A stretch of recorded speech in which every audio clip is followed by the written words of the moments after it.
Yes, sir. We are back, and this will be episode 2. And for this one, I got something special for y'all. And it's been quite a while since I seen a conversation like this with 3 generations of hip hop heads, or should I say almost 2, but just guys that kind of have grown up within the genre and also working in that industry. And guys, I'm talking about Joey Badass, Styles P, and Vince Staples. Now, this conversation was very interesting because you have guys right here that grew up in very different eras, and the environment, most importantly, affects this culture. Now, Styles P was born in 1974. Right now, he's 49 years old, and he basically grew up in New York City in the 80s and also the early 90s, which is pretty much the height of the crack cocaine and mass industrial prison complex. And also, New York City was going through a change at the same time. Mayor Giuliani was locking people up. That's when New York became the police state with a heavy dose of law enforcement. This is when the NYPD budget became expansive and they almost pretty much became the new gang of New York City as they took control and kind of cut down on the crime. And when we take a look at Joey Badass and Vince Staples, they were born both in 1993 and 1995. They were born during that time through all those changes, with dudes getting locked up for selling crack cocaine, the neighborhoods torn up, jobs going overseas, especially when Bill Clinton came around. So once again, you're going to get their perspectives on what's going on with the culture and almost how they consume the culture and what does it mean to them. Once again, one aspect I want to emphasize, the environment affects the culture. You guys check out the segment every once in a while. I'm going to check in.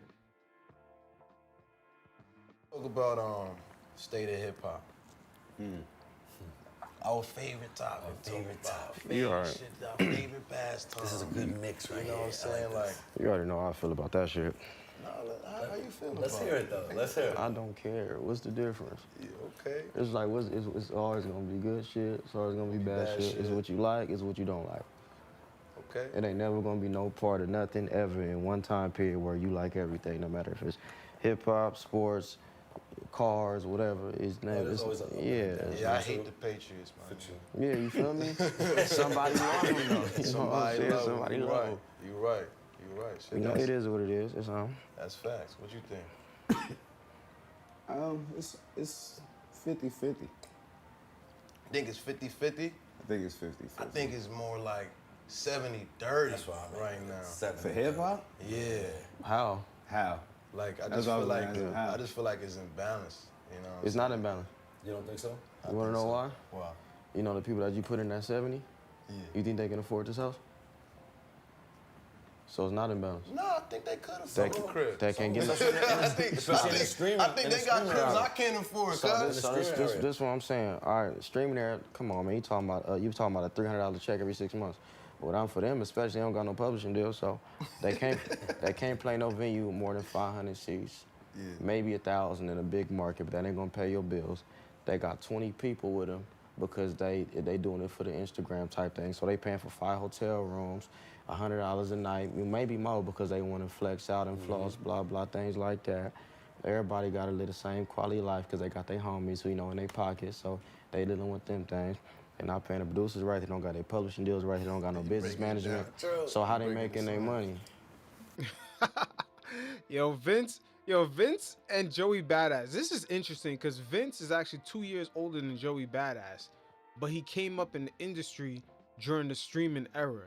And Joey Badass came in the industry at a very young age where they were still selling product.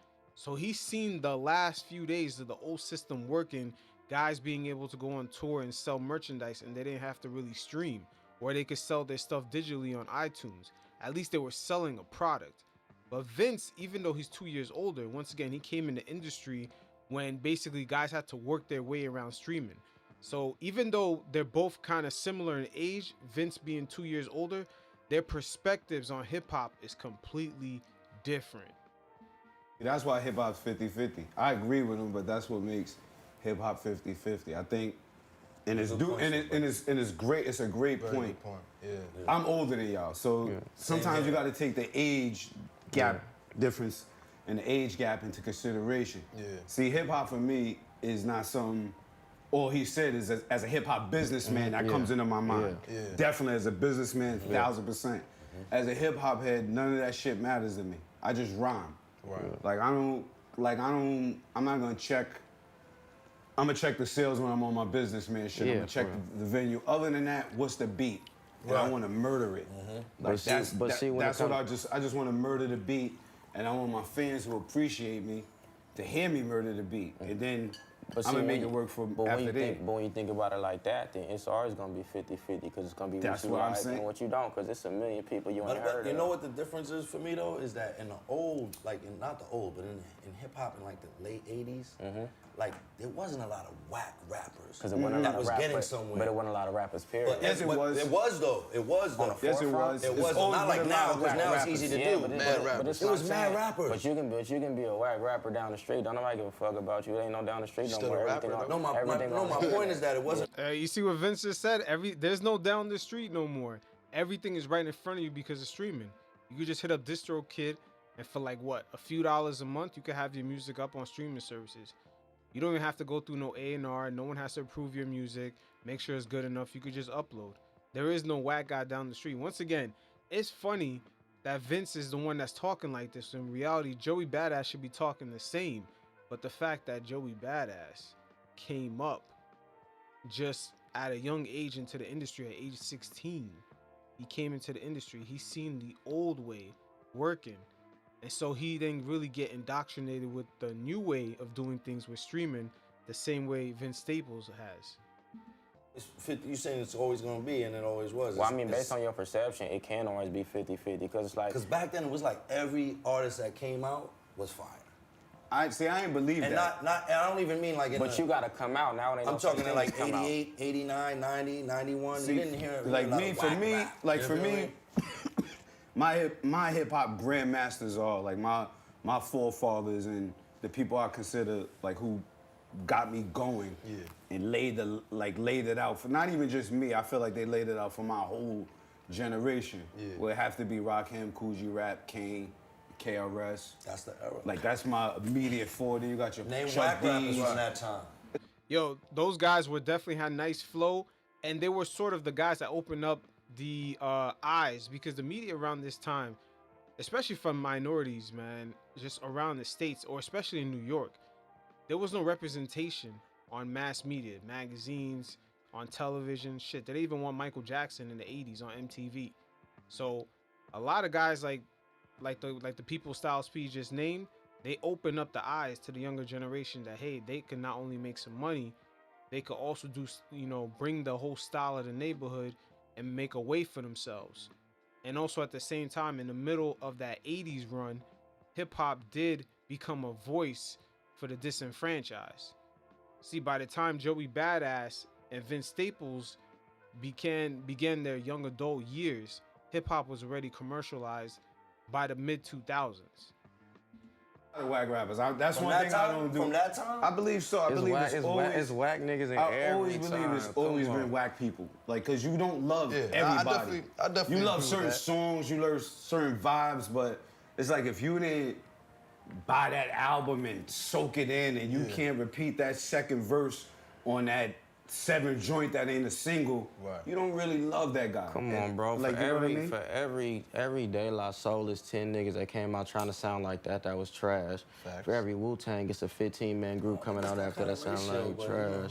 It always is, because what it's gonna be, you talking about rappers in general. So if you sit down, if you I'm hold saying, on, name some whack rappers from it that don't, era. it don't matter. You talking about the internet. You talking about this There's era. plenty of this from this era. Because they got Instagram. So what I'm saying is, Yo, Vince is killing it right now. He's right. You can't name no rappers back from that era. There was no internet. They didn't have distribution. The only way to get their music out was through a label, go get CDs printed and have them in stores. Now there's Instagram. Shit, you don't even have to put it up on streaming services. You can get your shit out there. if a nigga make a listen to an album and say, oh, I love this shit, I want to make music, and they gotta go rap at the park, or try to book a show, a rap at their high school, you not gonna see them. All a motherfucker gotta do now is say, oh, I'm finna put a music video on YouTube or Instagram or something like that, and somebody gonna laugh at them, right? So what I'm saying is, if you not counting the whack niggas that was at the high school in the late 80s, early 90s, you can't count the whack nigga on the internet, because you just seen it because it's too much. No, for true. No, but for what sure. about the For nice sure. niggas in the high school? Exactly. Back then and now. Exactly. You know what I'm couldn't saying? even get in a cypher. I if feel you like was it's whack. more nice niggas in them height, like, you know, using Yeah. your example. I feel like it's more nice niggas now getting overshadowed than it was whack niggas, let's say, back in the day. But like, you know? You see the different perspectives. These two dudes are only 2 years apart. 2 years apart. But the older one is talking about the current state of the genre with streaming and everyone having access to distribution. Meanwhile, while the one that's 2 years younger, Joey Badass, is talking almost in the same way as Styles P, with the, there's a lot of nice dudes, and he's almost like the old era of hip hop, even though he's younger than Vince. This is a real interesting dynamic playing out here. yeah, he doing it for the beat. So if they doing it for the beat, who give a fuck if they get overshadowed? It is what it is. That's You where gotta work. that's where it really comes in with Cause you what talking you about want to do and how you want to do Cause it. you talking about all these niggas, right? You talking about all these dudes. Name who was the new nigga 2 years ago, 3 years ago, last year, Look, yeah. 4 years before that. So it's like, but they went up top of your head. You wasn't saying Fetty Wap, you wasn't saying Asheroff, you wasn't saying niggas that was at the forefront. You ain't think about them motherfuckers because they come in and they go. Designer was last year. That's true. Ain't All nobody right, say but his name. so look, let's talk Rich about Homie this, Quan though. was 3 years ago. He But was the that's biggest shit in the that's world. talk about this, though. not to disrespect nobody he just named at all Yeah, no, no, whatsoever. but they was the But there's a highest big ones. difference between hip hop and rap. For true. Like it's a big, One's a big. culture, Like now one's I a don't know business. about nowadays, and I Yeah. can't say Yeah. because that's the one thing with me as a veteran. I like to say, like I believe it's a young man's sport. Like you know what I'm saying. And if you can last to get middle aged and then and make it in it, then that's what you're supposed to do. It's a hobby, then a job, and then if you're nice enough and you one of the elite, then it's a career. Yeah. Like you know what I mean out of it. So. Is everybody we naming, when you just name right now, hip hop or rap? And that's where I think things become a little confusion. You know what I mean? Yeah, and then the entertainment side is bleeding over into the genre. A lot of those people he did name, like Little Dicky plays that comedian type filmmaker role, but he uses hip hop to get on. And this is the era that we're in right now, where you see the Ice Spices and the Cardi B's. These are not really rappers. These are just people that just getting clout, shaking ass, and doing stuff that's already trendy, the whole kind of stripper culture, and they're getting put on, but they're not really rappers, but they're hiding behind the shell of hip hop, the overall culture, which is just more than just rap. It's the style, it's the clothes, the music, the dancing. It's a lot of different cultural aspects to it. You know what I mean? Because if you don't got bars, like if you ain't saying no shit, then I'm like, holy shit, rewind it. Look what he said. Like, you know what I'm saying? You two dudes who people gonna say got bars. Like, you know what I'm saying? Right. So now another dude who make a radio song, and I'm not knocking it, with a nice hook that nobody remembers. The bars that nobody even gives a fuck, and he just mumbling. And I ain't knocking mumble rap neither. Fuck it, get your bread how you gotta get it. I just want young black men to eat, so I ain't gonna really knock none of that. I ain't gonna knock none of that shit whatsoever. For sure. But it's like saying if we boxers, like if we boxers, like we all boxers here, we all do martial arts, we all do basketball. If you take this shit serious, we all in the gym all fucking day, 12 hours a day. Crap, jumpers, layups, dribbles, moves, techniques, different techniques for different. That's a different craftsmanship. Hip hop is if you're a hip hop, if you're an MC, you have a craftsmanship that you owe your fans. That every time you do it, it doesn't matter what that shit sell. It don't matter what's going on. I've been to clubs. I've been in Madison Square Garden. It been lit. I've been in House of Blues. It been lit. I've been in street corners. It been lit. I also been in shits where it ain't been that lit. And it's like, so do I not be who I am and give them 100%? I see what Styles P is saying, but once again, we got to take into consideration the environment's different. Instagram, TikTok, social media, going live instantly. This all kind of changed the whole landscape. The whole industry as a whole kind of focuses on that stuff first, kind of the antics first with going live and the interaction, and then they focus on the music second. I feel like because the technology didn't evolve back in the day, the music, you were able to kind of focus on the music more. It's almost like the iPod or the CD player. You used to be able to listen to your music without an alert on your phone. You could fully focus on the music. And now, as almost a consumer, a fan, once you listen to music on your phone, you're getting alerts, you're getting distracted, people sending you clips of videos on Instagram, TikTok. Now the whole listening experience is completely different. They almost have to make music just to grab your fucking attention, because it's almost impossible now. So once again, the environment it really comes into play here.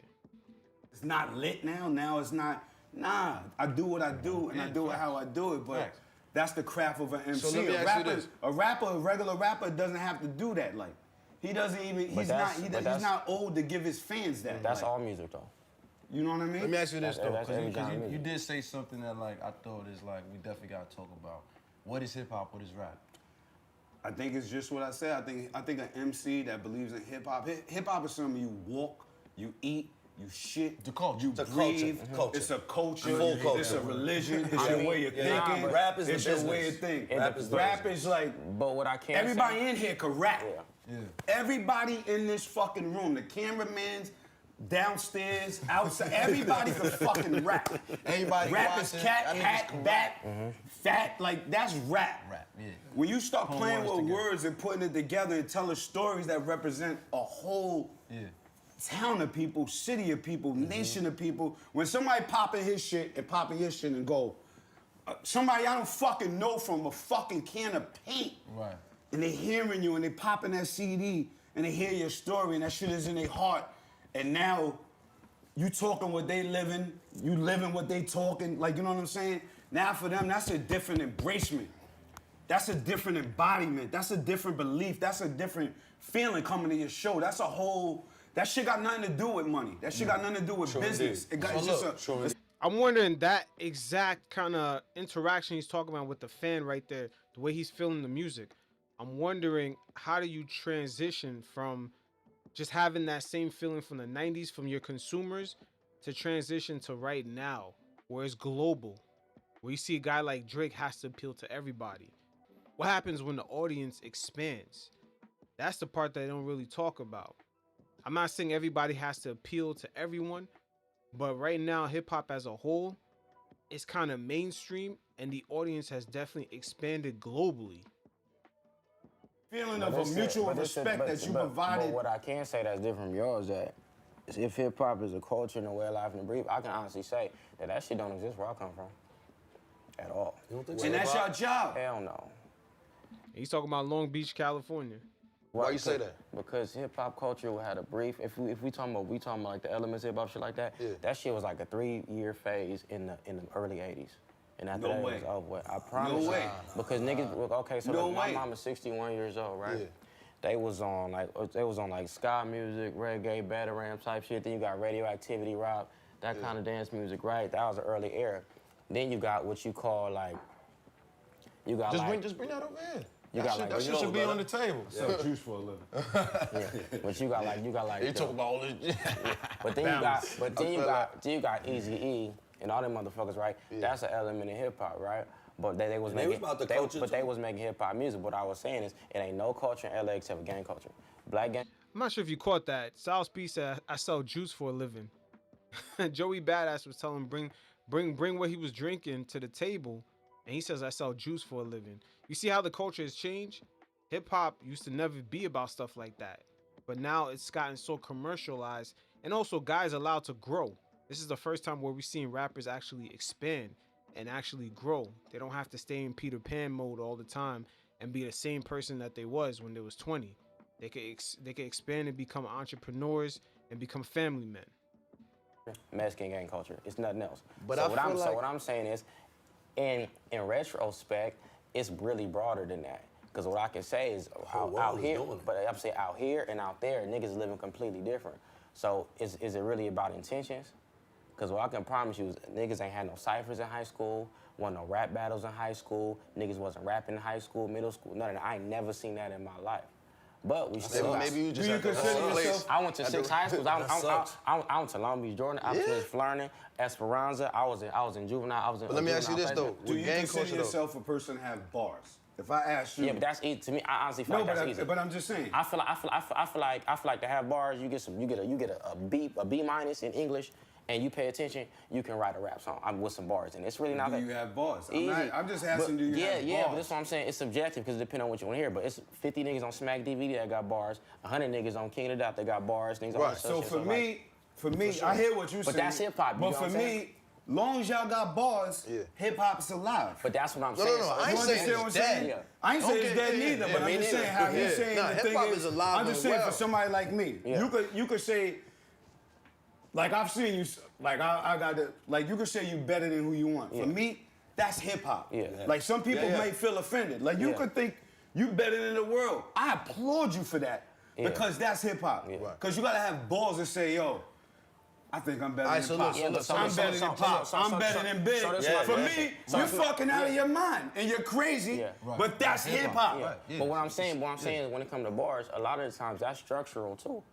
Because what I can say is it's all about relativity. Because if a motherfucker came out today, no disrespect, if a nigga came out today rapping they structures like they was Cassidy or like Lloyd Banks or Joel Santana, a lot of motherfuckers wouldn't really equate that to having bars in the way that today is, based on what they might get from the Kendrick Lamar.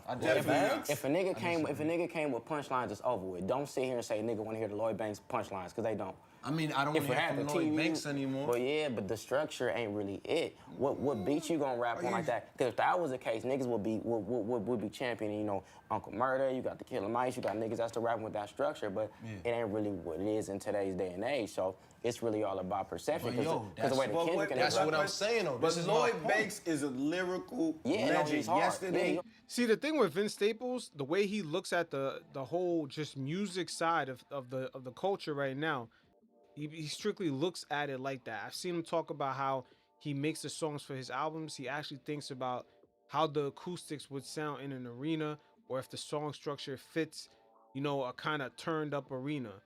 Everything he does involving the making of the music, it's completely from a salesman point of view. And once again, that's because of the environment. You have to be like that in a way, because he's not really selling music anymore. He's coming up in the streaming era where guys and their tours is basically virtually everything to them. That's how they're making their money. That's how they're feeding their family. And that's how they're going to support that budget that they just blew through trying to make that fucking album. today, Definitely. tomorrow, But what I'm saying, next but week, what I'm saying, no matter what. I'm So saying is it ain't really gonna work like that. We can say How it that. ain't gonna work? We can say that. Like- because See, like Styles P is I ain't gonna work. He's talking about the craftsmanship and just the overall technique of the art. But Vince is going back to, you know, once again, he came up in an era where he has the analytics of what's working versus what's not working. I'm pretty sure, you know, meetings with the labels, they can see what other songs are working through analytics. Spotify, Apple, all these companies are collecting data on what songs people are clicking. You know, how long are they clicking on a particular song that's structured a certain way. There's data on all this. But Styles P, when he came up, dudes were not thinking about making songs according to a certain structure. They were not doing that. And now the structure is pretty much so much down packed for streaming that nobody really makes a 3-minute song anymore. Songs at the most, they'd be like 2 minutes and 28 seconds. That's like saying saying No, no, I'm gonna give you a I feel quiet where you're coming example. You from, can though. say that, but then you can't say that. Yeah. Lloyd Banks is a little under my era, right? A little, he's my era, little late my era. He's Yeah, like yeah. the draft after my draft. And that's another thing in hip hop. Nowadays, the draft after your draft, it's almost like 20 years apart. It could be 5 years apart, but the technology just evolving, the environment changing so much that someone that comes up today versus in 2030 is going to be completely different. And you could see it from Joey Badass and Vince Staples, the way that they talk about the music. Vince Staples came up in streaming. He talks about it from a very salesman point of view, and Joey Badass and Styles P is still referring to the craft, because the era they came up in, it was all about you having your own cadence, your own style. you weren't making songs to fit streaming. Once again, the environment really affects the fucking culture. I'm sitting here talking with y'all. Yep. I didn't force you to call me. I didn't force. So everything has a place of relevancy. Oh, yeah. In hip hop, whether it's hot, whether you say no, I get what I totally get what you say. When we was like early high school, middle school, Lloyd Banks was the best rapper. What I'm saying is, why should he be now? You out. Yeah, but no. Joey's out. No, look, listen. Dave East is out. Don Q's out. I'm not talking about him specifically. What I'm saying is, if a motherfucker came out trying to position they self in the same way and they bars in the same light, then it probably wouldn't work as well. I don't agree with that, but I do agree with the idea of like, yeah, that motherfucker coming out with that type of rhyme structure is not gonna go as far. That's what I'm saying. As it would have went a few years ago. What I'm saying, when it's a point in time where the best rapper can quote unquote be, if motherfuckers don't think about their general consensus amongst the public, they're gonna say Kendrick Lamar, right? Yeah. If Kendrick Lamar is doing all the intricacies and all the shit that's coming off the Lupe Fiasco tree, you know what I mean, the Tech 9 Eminem tree, and a nigga come with AB, it's not gonna sound as in depth. It's like when Big Sean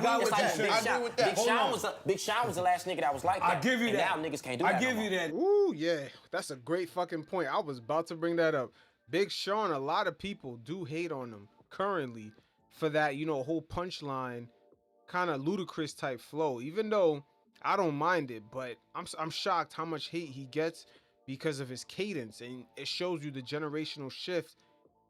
Him just being like within 5 years. I mean, he was killing in the beginning of his career, but then there was a generational shift. Once streaming hit, and his cadence basically became outdated, especially when guys like Future was kind of making a lot of noise during 2015. The punchline. Now check it out. I would say when trap music came up, in 2015, Drake dropping, if you're reading this, it's too late. Future with that whole 2014 December run of just dropping fire mixtape. You start off 2015 with Drake dropping the trap inspired, if you're reading this is too late album, and then Future and Drake having that summer run. Future dropping Dirty Sprite 2 during the spring leading up to the summer. It was just the whole cadence, the whole flow, everything changed. And Big Sean, with the way he structured his rhymes, he did sound outdated. And I'm saying that as a person who likes Big Sean. I'm a Big Sean fan, but a lot of people did say his shit did sound outdated. That's pretty much why he kind of disappeared. It wasn't necessarily the Kendrick Lamar quote unquote beef thing or just the rap bars or whatever. It was really his cadence was kind of viewed kind of gimmicky. Have y'all ever listened to Ultramagnetic? Never. No. You never listen to Ultramagnetic. You should too. You should listen to Kool Keith. Yeah. Now that's not a. Now No, me and Kid sat down and smoked one day. Mm-hmm. Kool Keith was like Kendrick before Kendrick. Early. And he's way before our time. Yeah. There's nothing new under the sun, nothing old under the moon. Definitely. Every cadence, every whatever, like But everything got its time, I though. agree with Everything you. got its time. That 1-2-1-2. And everything does have its time, like Vince said, but at the same time, right now shit is on an algorithm, which is not really fucking talked about. Everything is on an algorithm. You can tell when Cardi B came out what was gonna be on the algorithm. Girls making those stripper anthems. As we see a couple years later, it's still playing out today. There's certain things now that are being pushed with the algorithms. And I wish they fucking discuss the environment, the way the tech is kind of changing the culture. I think tech is the hip hop's first real, I don't want to say enemy, but I would say good opponent. Because right now it's really knocking hip hop on its ass. And hip hop has to kind of dust itself off and come back from round 7 to 12. They got a hell of a fight. And tech right now, they're kind of dictating everything in the ring. They're dictating, the cuts on the eyes, the blows to the stomach. Hip hop is out of breath. It's like, the ring, pushing them on the ropes. It's like the tech right now is the first giant. Not even fucking American politics and propaganda that hated hip hop during the 90s and 80s, said it was too gangster, etc. Not even that could have took it down. What's really changing it, and I don't want to say taking it down, but what's really crafting and shifting the way it is fucking tech. I don't like even this think- thing. It might I work don't in even 2 think- years. But that shit been out But before. hold on, I don't think That it's really style he about talking cadence. about, but not exactly Yeah, but Kendrick yeah, style. yeah, or even But that Rap far out but I'm style saying- been but out I'm- way no, but before look, yeah. we was even out. Word. So there's nothing like, it's just about your timing, That's what how I it's mean. presented, That's exactly what I'm saying. and the way you could do it. Because there's a time where it's I think it's less, but listen, I think it's less about rhyme structure though. because I what I'm think it's saying- more about moves. Yeah, but what I'm saying is look at it like this. If a motherfucker is trying to learn based off of the Lloyd Banks structure, because that's the nigga that made me want to rap. Say they was late to the shit, and they trying to learn and develop their shit with that type of palette, but he got to get the beats from niggas today. His shit might sound a little bit wonky, it might sound off. So what I'm saying is it's really about the timing is a perfect beat with the perfect flow of lyrics. Because when you listen to a nigga like Scarface ain't never really be a motherfucker that was coming out trying to hit niggas with bars like that. He was telling the story. Now, if you put them stories on the wrong production, niggas ain't gonna really want to hear it. Like, Facts. And also, what's underestimated on the production side, producers now don't really work with one artist. They could just email artists a beat pack, and the artist is just choosing the beats. Like, even the producers now also are kind of slaves to the algorithms also. They hear certain sounds, seeing the streams, the social media engagement is getting, and they tend to start copying each other. That's something that producers, I would say way back, they did not do. They did not sound like each other. If Playboy Cardi beats are popping, you're gonna have producers all kind of imitate that. You would never have that. Pharrell had his own sound and that Neptune sound. You would never see no one else using those type of instruments. Whatever beat pack Pharrell was using, their beats are never gonna sound like that. You could always tell when Pharrell made new beats, he had a certain signature sound. And producers nowadays, I don't know, it's because once again they're slaves to the algorithms. We all are in a way, through social media or even streaming, because we get the music pushed kind of in front of us as soon as we open the app. But that's one side of the production that's really not looked at, is that the producers nowadays, everyone is kind of just copying each other. They're just copying each other because of the fucking algorithm. This is insane. so Once again, tech is kicking hip hop's ass from all fucking angles. From the artist to the business structure to even the fucking creativity of the production. really about where you sitting at a current time, because I'm telling you, until I start rapping, even to this day, I ain't even gonna front. I ain't never heard no Nas album, no Jay-Z album. On the down, no Nas, no Jay-Z, no none of the first. Never heard it? Because, well, why? Where are we gonna hear it at? I'm talking about 2000. This is the important slim But down. listen, let me tell you, where are we gonna hear that? It's 2000. I was born in 1993, right? Yeah. That's when Doggy Style first came out. Yeah. You got 2000. All right, well, Kanye came well, out. I can relate to that. Yeah, but I listen. met niggas from the Damn, West that who like kinda never make a heard little- like so who listen, really had to so put I on thought the Kanye was late to that. I was born in 1993. When I was in the 3rd grade, 50 Cent in the Club came out. Right. So what I'm gonna say, if 50 Cent came out when I was in 3rd grade, Word? where I'm at, You was in third I was grade in when 3rd 50 grade when 50 came Cent in the club came out. I was so in, like, if I was second grade. So if I was in third, on everything, if I was in 3rd grade, if I was in 3rd grade when In the Club came out, and the iPod came out when I was in like the 7th grade, iPod Zoom come out 6th, 7th grade. When was I gonna hear Omatic? If See, right there. Woo! Vince nailed it right on the dot. The iPod came out by the time he was old enough to develop his own music taste, which tends to happen around the 6th, 7th grade. You see, by the time shit was already changing, the tech was already coming in. His music consumption was different. By the time he hit the 7th grade, he didn't have to rely on television or the top 10 countdowns. He bought an iPod and was able to put the music that he wanted directly into his device. He was in control of his own music selection. on the radio, ain't on TV. Now this is. But see, I hear now, what- look, hold on. I feel you. But this is I my feel you. point, though. You know what I'm saying? This is why I say that is imbalanced. You know what I mean? Because what's being pushed, what's being publicized, is not the good shit. But I'm so this is why I'm cutting. Let me not even say good. I'm Let me not even say gonna good. tell you why it's not imbalanced. Because when we was growing up, what was on the radio was E40, Too Short. They had some people from the South, but not really. Old Snoop, old Ice Cube, and they was playing old Tupac still. So it's not necessarily imbalanced. It's all about culture, because at the end of the day, we don't know what it's like to be in the snow. So niggas really don't want to hear that. But look, let's be You get real what I'm though. saying? Let's No, be I real get though. that. Let's be I'm real saying, though. Let's be yeah. real though. I'm glad you brought Yeah. that point up about you being in the 3rd grade. Cause let's be real though. Everything that's being publicized, everything that, you know, whatever is at the forefront of shit. This is what the kids is hearing. So let's be real. It's nothing that the kids are hearing that's helping the kids out. It depends. And that's why I It feel this depends imbalance. because what's help?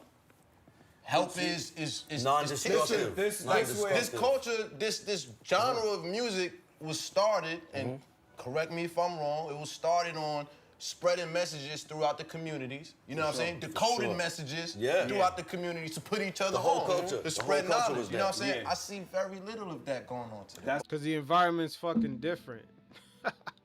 The environment's fucking different and the audience expanded. Once we went to tech, well, I want to say once we went to tech, once the record labels allowed themselves to fall victim into tech, and that's when the former CEO of Apple, the Steve Jobs guy, he kind of pigeonholed them into having their songs on the iTunes store, knowing that the audience was gonna get accustomed to just buying the songs for the iPod or whatever digital device they had, the iPhone, whatever.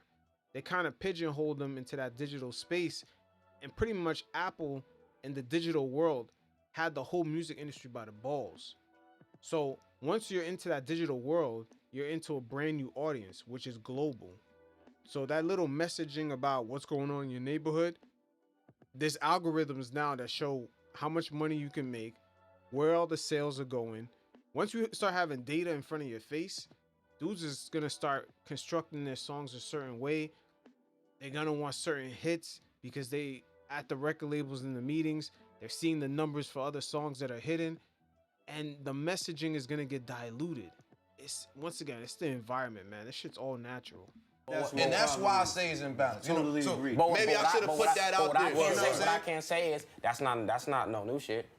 That shit been happening. What's since not we new was, shit? That's happened since we was kids. It wasn't that much positive messaging. No, this coming is out true. with our kids. This is true. Because we was in the studio when they had the conversation with no ID. This is true, but what I will no say- ID recording nothing. I was like, That's they, right. it was a song I wanted to put on shit. They couldn't clear the sample. I said I pay for it. But And you they know said, what, why though? I say message for it? But I told the Even- niggas. I actually now I said name one nigga. I said I was born in 1993. In 2003, I was a little ass kid. Name one motherfucker from 2003 to like now to like the new niggas that you could say was putting out music that was new, that we felt like belonged to us. Not y'all, not motherfuckers that was doing before we was kids, because if it's before you, you're not gonna connect to it right. I was like, name like one nigga besides Lupe Fiasco and Kanye West that came out and made a kid feel like they gave a fuck about us and was trying to push their message. They probably just ain't make it. Nas was way before that. This is where it comes in. This is what I'm saying. And this is where the importance of it lies. And this has nothing personally to do with either one of us personally. It has to do with the craft. Yeah. You wake up every day, you put your time into what we do. You put your time into what we do. We put time in, we put hours in. Yeah. And every other craft, we can't be young black men that let a craft that's this important, a culture that's this important, let history slide. Because that's how shit get fucked up, and that's how you die. Like, That's you know music, what I'm saying? though. That all That's gotta like be- even with all the NBA players. This NBA player is your age. Or name all the poppin' Younger rappers than us you name, now. younger than you and your age. They study tapes before them. Players that was way older than them. They know from LeBron Facts. to KD to Westbrook to all the new dudes in. They've seen tape. They seen tape. They had to study tape. They had to watch. That's how they got better. If it's a kung fu dude, they had to tell them about Bruce Lee. Absolutely. Chuck Norris, like that. So with what we do, there's so much money involved that's what we can't afford to do. You don't. Yeah, right now there is no studying tapes. The only tapes they study is the analytics of the songs that are already working. That's why everybody now sounds the same. Back then, you really had to focus on your craft because that's mainly what you had to sell. People really only saw you on award shows if you were a music artist or whatever. But now with social media, they get more access to you. There's more antics. And at the same time, your record label, they already know which songs are working, which keys are being hit, which cadence to have. Everything is pretty much running on a formula. Love this shit, but it's important to say I checked it out. Like I checked it out because that's my history. Hold on. 15 years. Let me say this Hold on, now. but in 15 Go ahead. years, what y'all doing today, the shit you laid down today, or else quit what the fuck you doing. It's not gonna mean no importance if you ain't worried about it mattering in 15 But years. see, but also, You know what I mean? Yeah. Hold on. There's really no need to What lay about this idea though? But all music is like that though. But what about this concept? Nah, hell no. Hold on. Hell, you can't say that. You from black parents. So that's what I'm saying. Take, That's what I'm take saying. rap out the thing. Yeah. You from black Yeah. parents. Take rap out the thing. Your parents listen to all sort of R&B music from they Exactly. grit, the shit they Now, grandparents hold on, listen hold to. on, But listen. Tell me I'm wrong. Okay, but tell me I'm Tell wrong. me I'm wrong. Tell me I'm wrong. Britpop in the 1980s. Who? Britpop in the 1980s. Who's Britpop? Boy George, exactly. Boy George, Yaz, Talking Heads, Duran, all these motherfuckers was making the same song for 10 years straight. That's where we at now.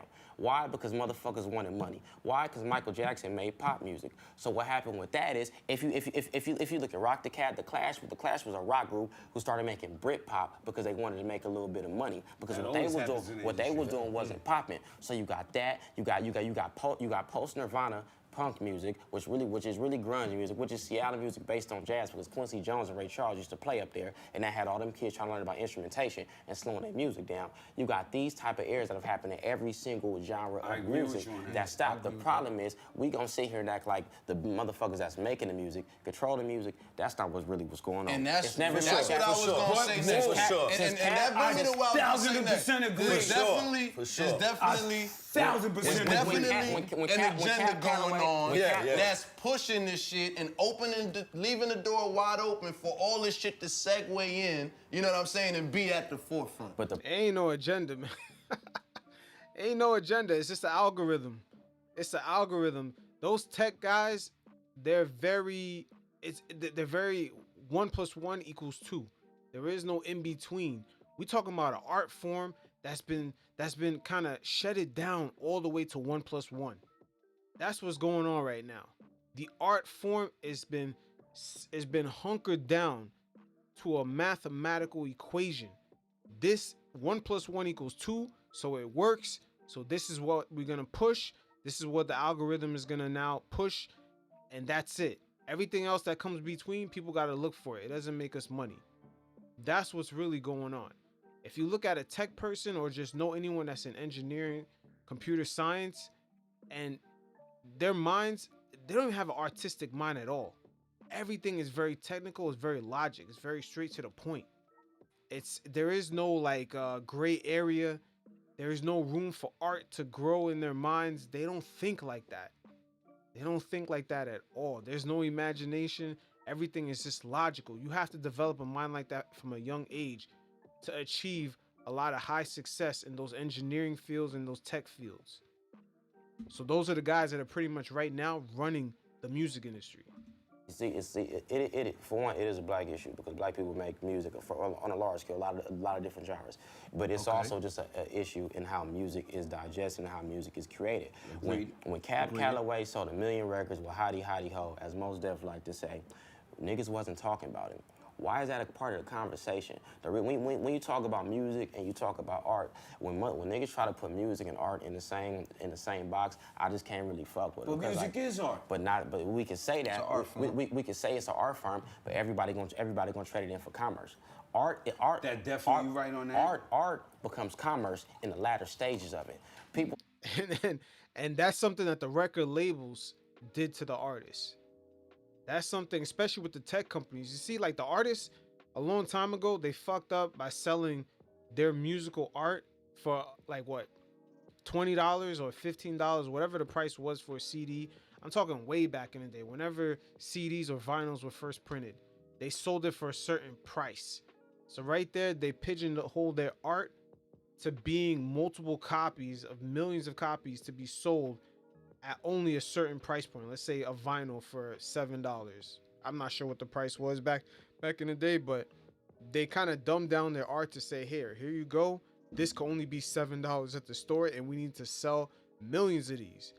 Now, in this tech era, there's been another way that the art form has been dumbed down according to its pricing, and that's with streaming. Now the labels and the tech companies have come to a conclusion of how to structure everything and kind of created this formula where everything is kind of hunkered down to artists getting paid a fraction of a penny per stream, and they need 1,000 streams. So it went from that $13 CD or $7 vinyl all the way down to a half a penny for a stream. Meanwhile, the record labels own Spotify and they're getting paid in the back end through dividend payouts or stock payouts or whatever. There's a lot of back end payments going on. If you think Drake has his art being licensed for about a half a penny per stream, you're crazy. He's getting a lump sum of money, and his structure is completely different than what the labels organize with the tech companies. So once again, going back to what Vince has said, the art is actually been commodified at the early stages instead of being commodified at the end. So basically now everyone's pigeonholed to say, no matter how long you created this album, even if it sounds like one of a kind, it could be fucking Thriller. The highest it could sell is for $15 for this CD at the store, or maybe $10 at the store. So you see what I'm saying? Like, so how could it really be an art? Because someone like Picasso can draw a painting and it's one of one, and the price could shoot up for $1 million. It's one on one. It's very limited, or he could continue drawing new paintings and put it for an unlimited price, or just have people bid on it. But it's not capped because it's real art. Music is the only art form where they cap it instantly. So me being an amateur, let's say if I made a CD or just I made an album, it'll be the same price as Michael Jackson making an album at the store. He could only sell it for like 15 to 20 bucks. Same thing, me as a brand new artist, I'm selling my art at the same fucking price. That's the problem right there. And it follows up with streaming. Everyone's streaming for the same half a penny per stream. How is Madonna's stream or Beyonce's stream half a penny when someone that just joined the platform yesterday and is an amateur streams for the same shit? Make art, create art, they give it to the art dealer, they give it to the art dealer, gives it to the art buyer, and in 10 years it's gonna be worth $15 million. I Hold on. I get what you're saying. But what I'm gonna say is, at the end of the day, can we really sit here and say it's art when everybody cool with they label selling this shit to iTunes for $1.99? It's art, but we can't pick our own price. Uh-oh, Vince is going back to what I said. Yo, the record labels allow Steve Jobs to put them in a corner. They were already in a corner with the CD and the vinyl being in the store for a certain price point. The tech companies have now built an infrastructure that puts the music in almost the same corner as a little lamp in a house. No one notices that the light is on, even though it's a necessity. It's almost like a background thing. Music now for the tech companies is something that just plays in the background. It's fucking unnoticeable. Art, but we create based on whatever niggas say. It's art, but we still making music totally videos, agree. mixtapes, and albums. So at the end of the day, we can really talk about all this shit, but at the end of the day, everybody just gonna let niggas sit here, sign it down the line, get their check, and say, get your money, my nigga. That's a fact. So it's nigga, like you said, it become a hobby, it become a job, and then it become what? So what I'm saying, we expect to have Basquiat's, we expect to have Andy Warhols, we expect to have Damien Hirst, all these other motherfuckers within our rappers, our producers, our directors, our people like that. We expect to have Cindy Sherman's with the way that, like, why is Missy Elliott not Cindy Sherman? When she put on a spacesuit, why Missy Elliott not in the mocha? When Cindy Sherman got whole exhibits at the Bro Museum based on her dressing up like shit. And Missy Elliott done that in 15 different videos. It's because at the end of the day, that shit worth millions, and our shit worth $1.99 because niggas is focused on the wrong things. What I'm saying is, it's a million niggas that's photographers, but you can't tell a motherfucker that the nigga who take the picture that sit in the frame at Target is the same as the motherfucker that take the cover of the New York Times. We not gonna say that. Facts. That's what I was alluding to before. They don't even pay attention to them niggas. The problem is we paying too much attention to the motherfuckers who not really doing it. If you look at Retina and all these other motherfuckers that's doing all this high-end graffiti art and shit like that, you ask a real artist, not to sound fucked up, but niggas don't fuck with Retina that make art. You ask a real artist how they feel about him, they not even gonna know who you talking about. What Murakami made not them paying a attention real to Retina. artist though? That's where we get. I think we go with labels like. No. I don't like for me personally. I totally agree with what you're saying. What I'm saying is, so to ask you real quick, what make it real is the fact that it's not based on that dollar. A motherfucker's gonna go do a billboard on the side of a building for $2 million. You can offer that to a lot of these motherfuckers that sit in these museums, and they not gonna want that because that don't really fit within their pedigree. But if you tell any nigga, hey bro, I want you to get on the Grammy stage, or I want you to go on the VMAs, or I want you to put your shit on MTV, niggas ain't gonna say no. See, here's where the gap difference go. And I'm not disrespecting or knocking anything. Nah, no shit. I totally feel it from a young. I'm learning actually. Right. I'm soaking it in. You see the difference with Vince Staple? He came up in the industry when he had to basically obtain the knowledge of understanding the infrastructure of the industry. See, guys like Styles P, it was pretty common that guys did not know what they signed. You could tell Vince signed something, but it was like the wording has gotten masterful over the years, and the industry is disguising itself in multiple ways before you realize, hey, they pretty much grinded down the music I'm making to like a fucking half a penny, and almost as a lamp in the corner of a house where everyone is enjoying and using the light that it provides, but no one fucking notices it. But young from an older perspective. Sure indeed. But this is where the conversation laps in hip hop, and I'm pretty sure Nasty will sit with me on this.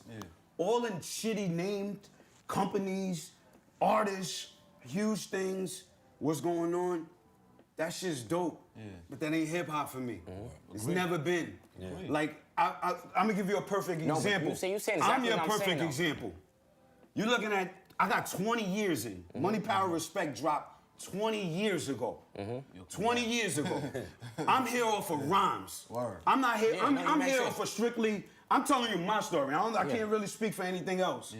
I think when you make a decision to stick to your craft and you, because I feel what you say, because I've been there. You're saying the same thing I'm saying, yeah. Yeah, I'm saying, you're that's saying what I'm saying. exactly I'm what I'm saying, feeling what yeah. you're saying. I'm going from a older, that's why I'm saying I'm soaking it up Yeah. and I'm learning. Like, you know what I'm saying? And also Styles P, his audience is used to taking their time out, hopping in their car or hopping on the train, the bus, and going to a record store, taking their time out to actually digest the fucking music. Vince came up in an era where the shit is in their phone like a fucking background photo. See what you're saying about why hip hop is fucked up nowadays and what it is. Because I think the views of the young people and all the things that's involved with what we call hip hop or rap, it's too much involved. Yeah, it's too much. Instead of just art, like, I wouldn't be here today if I didn't at one point go, fuck it, I just rhyme. Like, you know what I'm saying? Like, it was a point where we never had no big label check backing ever. Caught the big, huge thing is all the other big rap groups in New York, boom behind. You know what? Yeah. Fuck it, you gotta rhyme. Dope with the time not being on a record label. You about to get shelved. Mixtapes, fuck it, you gotta rhyme. So it gets to a point where you start seeing what you're saying. And I guarantee you, in 5 years, you see me and go, you know what, P? I see what you're saying. Nah, Because you're but gonna know how to figure out your business. And you're gonna see exactly, because you're seeing the whole thing. I feel you right here, because you're a young artist and you visioning the game. You in the game. I can imagine you was just at school rhyming with your homies in the crib. On some real shit, I never wanted to be a rapper. I didn't make a song till I was damn near 16 years old.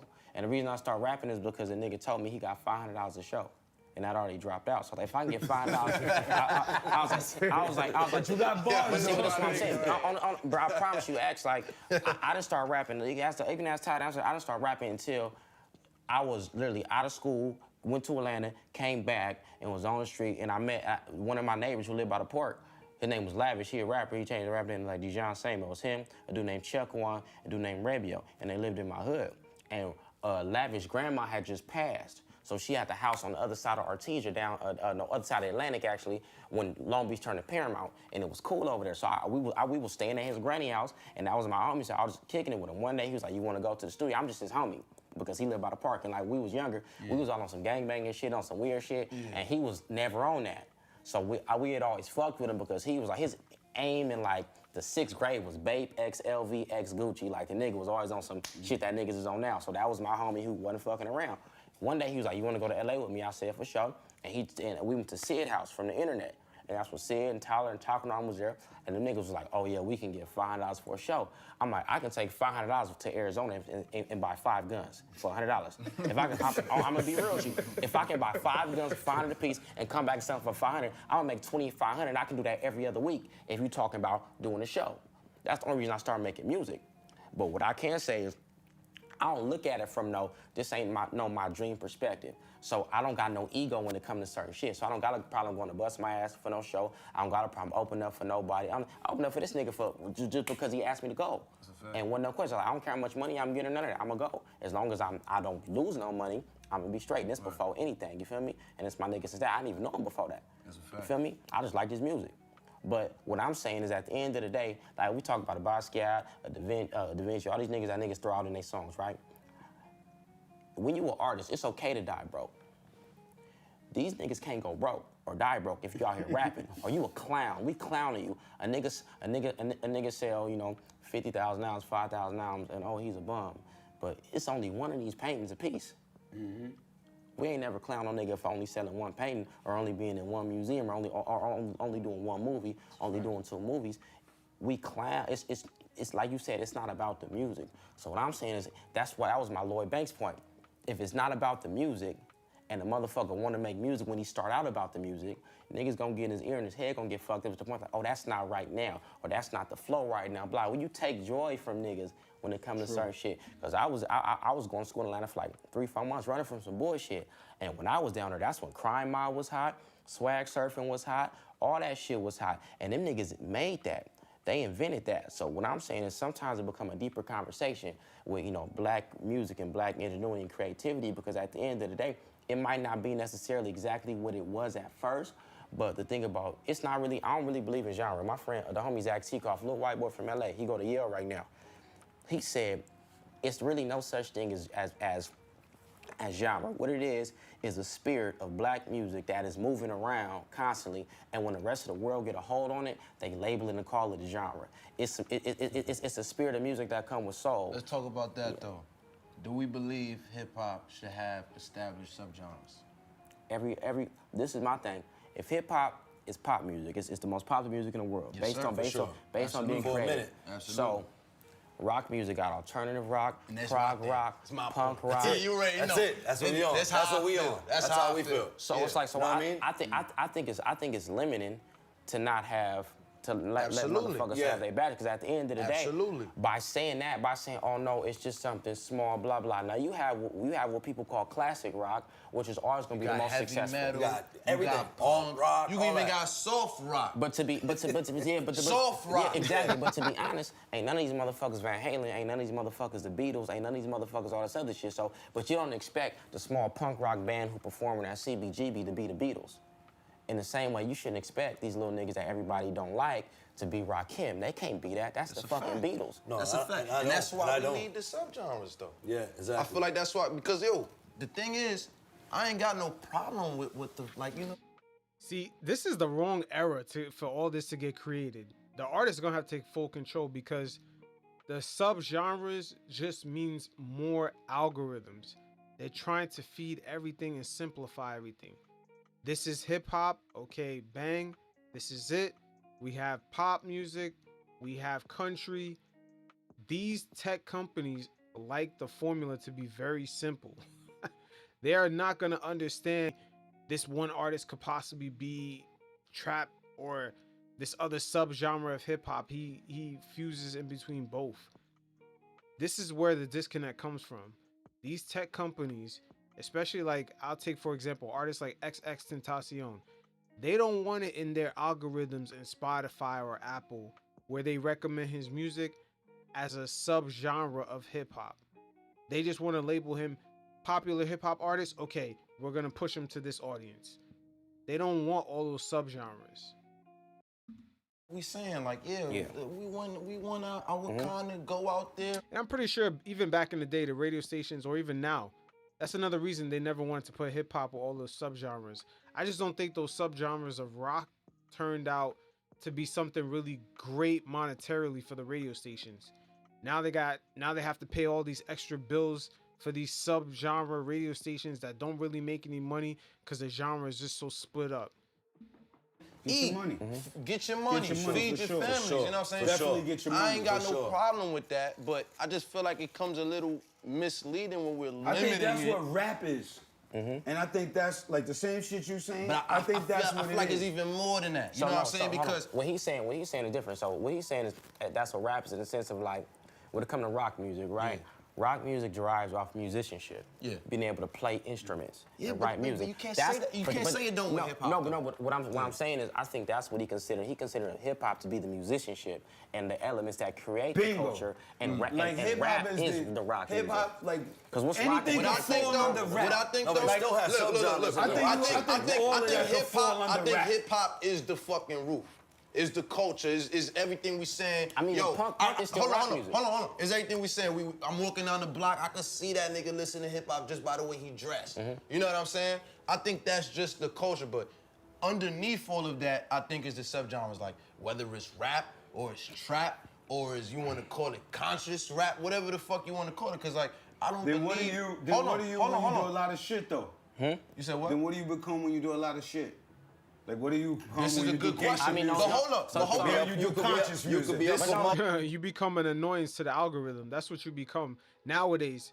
In this current age, with the streaming, you just become an annoyance of the algorithm.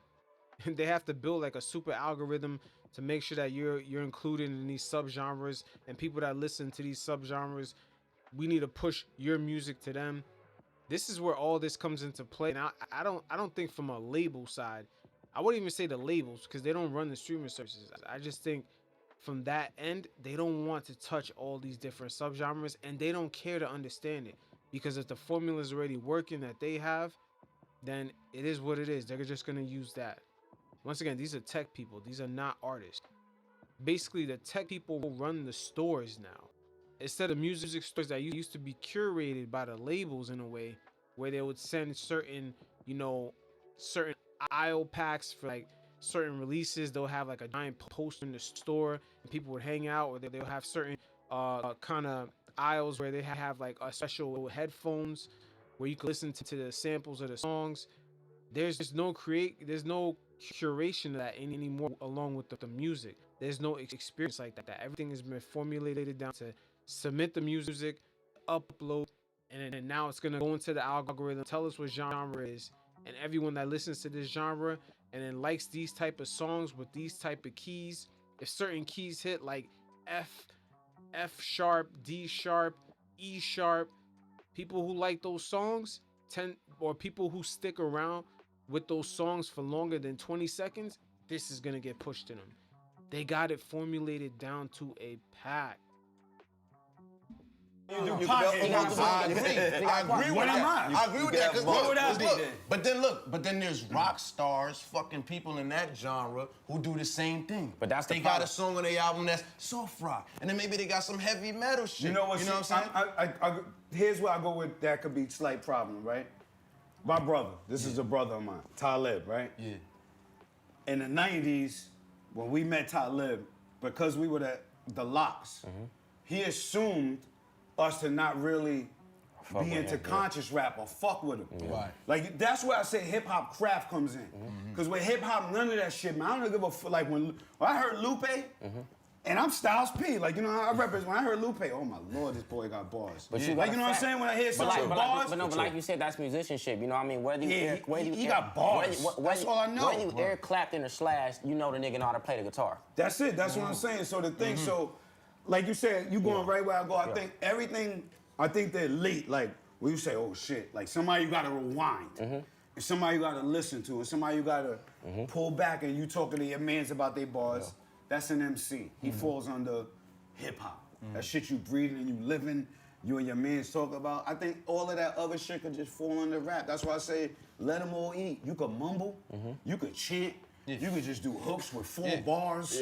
But look, you could fucking do. All right, so look. To that point, throw though. a singing To shit that in point, it. though, do we think that all of those different type of elements, all of those different type of genres, subgenres, directions, whatever the fuck you want to call it, do we think that should all be confined when it comes to a platform like the Grammys, Best Hip Hop Album? We just gonna stuff all of y'all different niggas into But no, this that's some one black shit category. because they give black people 3 categories. That's some black shit. Straight up, That ain't got nothing with hip hop. They got fucking I urban agree and with you. contemporary. That's I some agree with bullshit. you. But it's progressed. Yeah, They no just doubt. crowned hip hop as being the biggest genre in the world last year. When it's been the biggest genre in the But world for is the they last so-called 5 hip-hop? to 10 years. Is everything they That's got what in the they- genre even you call hip hop? What Taylor Swift doing? She got Yeezus You understand beats. what I'm saying? Now, Yeah.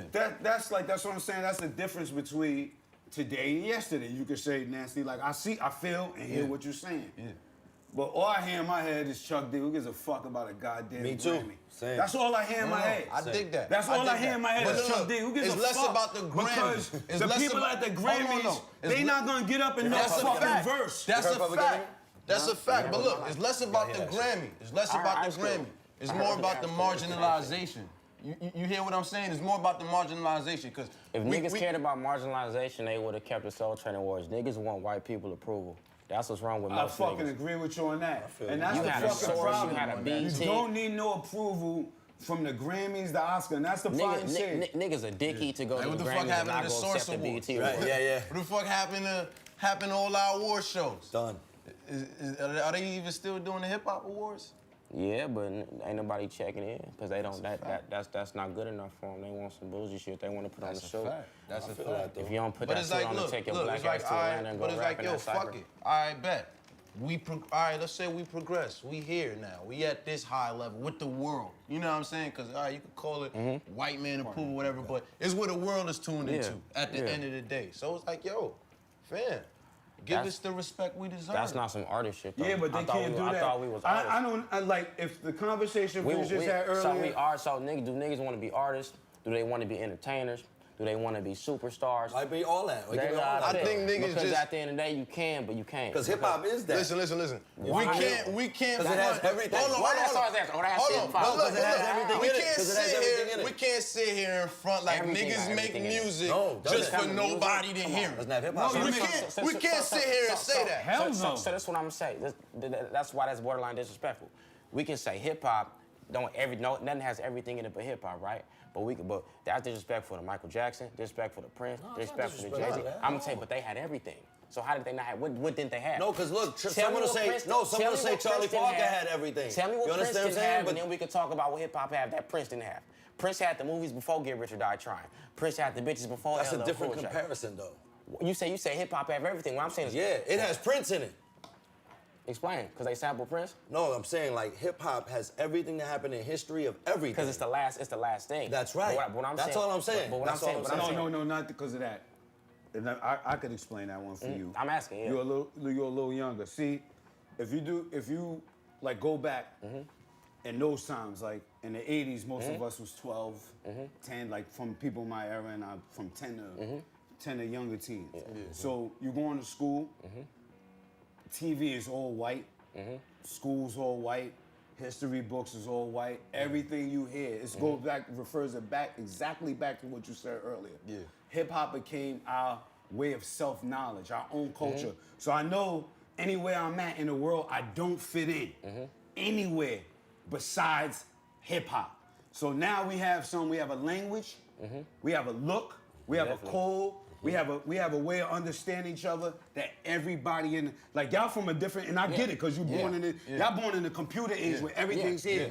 We didn't have screens. But look, We to didn't what have you're saying- phones. So, but hold on. I had to go to Well, my say what friend's you're house and knock on his door or call him from the window. You had to bang on the hood or the car to I have even bars remember first. that. Then you got to get to the build. Before you even get to the mic, you got to be nice on the hood. You got to have the whole block stamp you before you get to the next step. Then it's a next step. Then it's a next step. So the whole everything No, was. He don't I even. definitely A white say, boy yeah. from across town don't know shit about me. He can't, like, I could talk to my man on the bus about some shit. He you has get that no deal. fucking idea what we're talking about. If he don't like me, like, you know what I'm saying? We got. Wow, that's crazy. Technology changed all that. Now they have Instagram. Everybody's lingo, all the way from Atlanta to New York to Miami to LA. Everybody knows everybody's lingo. And even I would say, even the way we dress.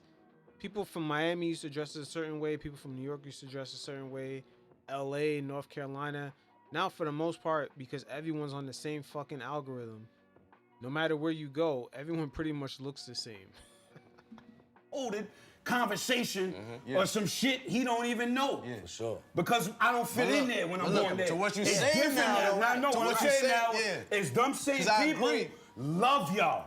That's the difference. That's a That's fact. the difference. Like, you don't have to go now. When you go to Starbucks, when you walk in, fucking Vince Staples, I love you. Like, even in my latter years of the thing. Oh shit, stop. My shows are white boys. They love me. I love white people. I love white rock. I love doing white people shit. I'm not taking. But it's a different but I'm not thing. taking- Y'all I'm not didn't taking- have that. I'm Like, not you taking didn't have that. the whole world like, holy shit. Like, you would literally, you and him, or go somewhere, y'all don't fit in. Fuck them not liking y'all. Y'all don't even fit in.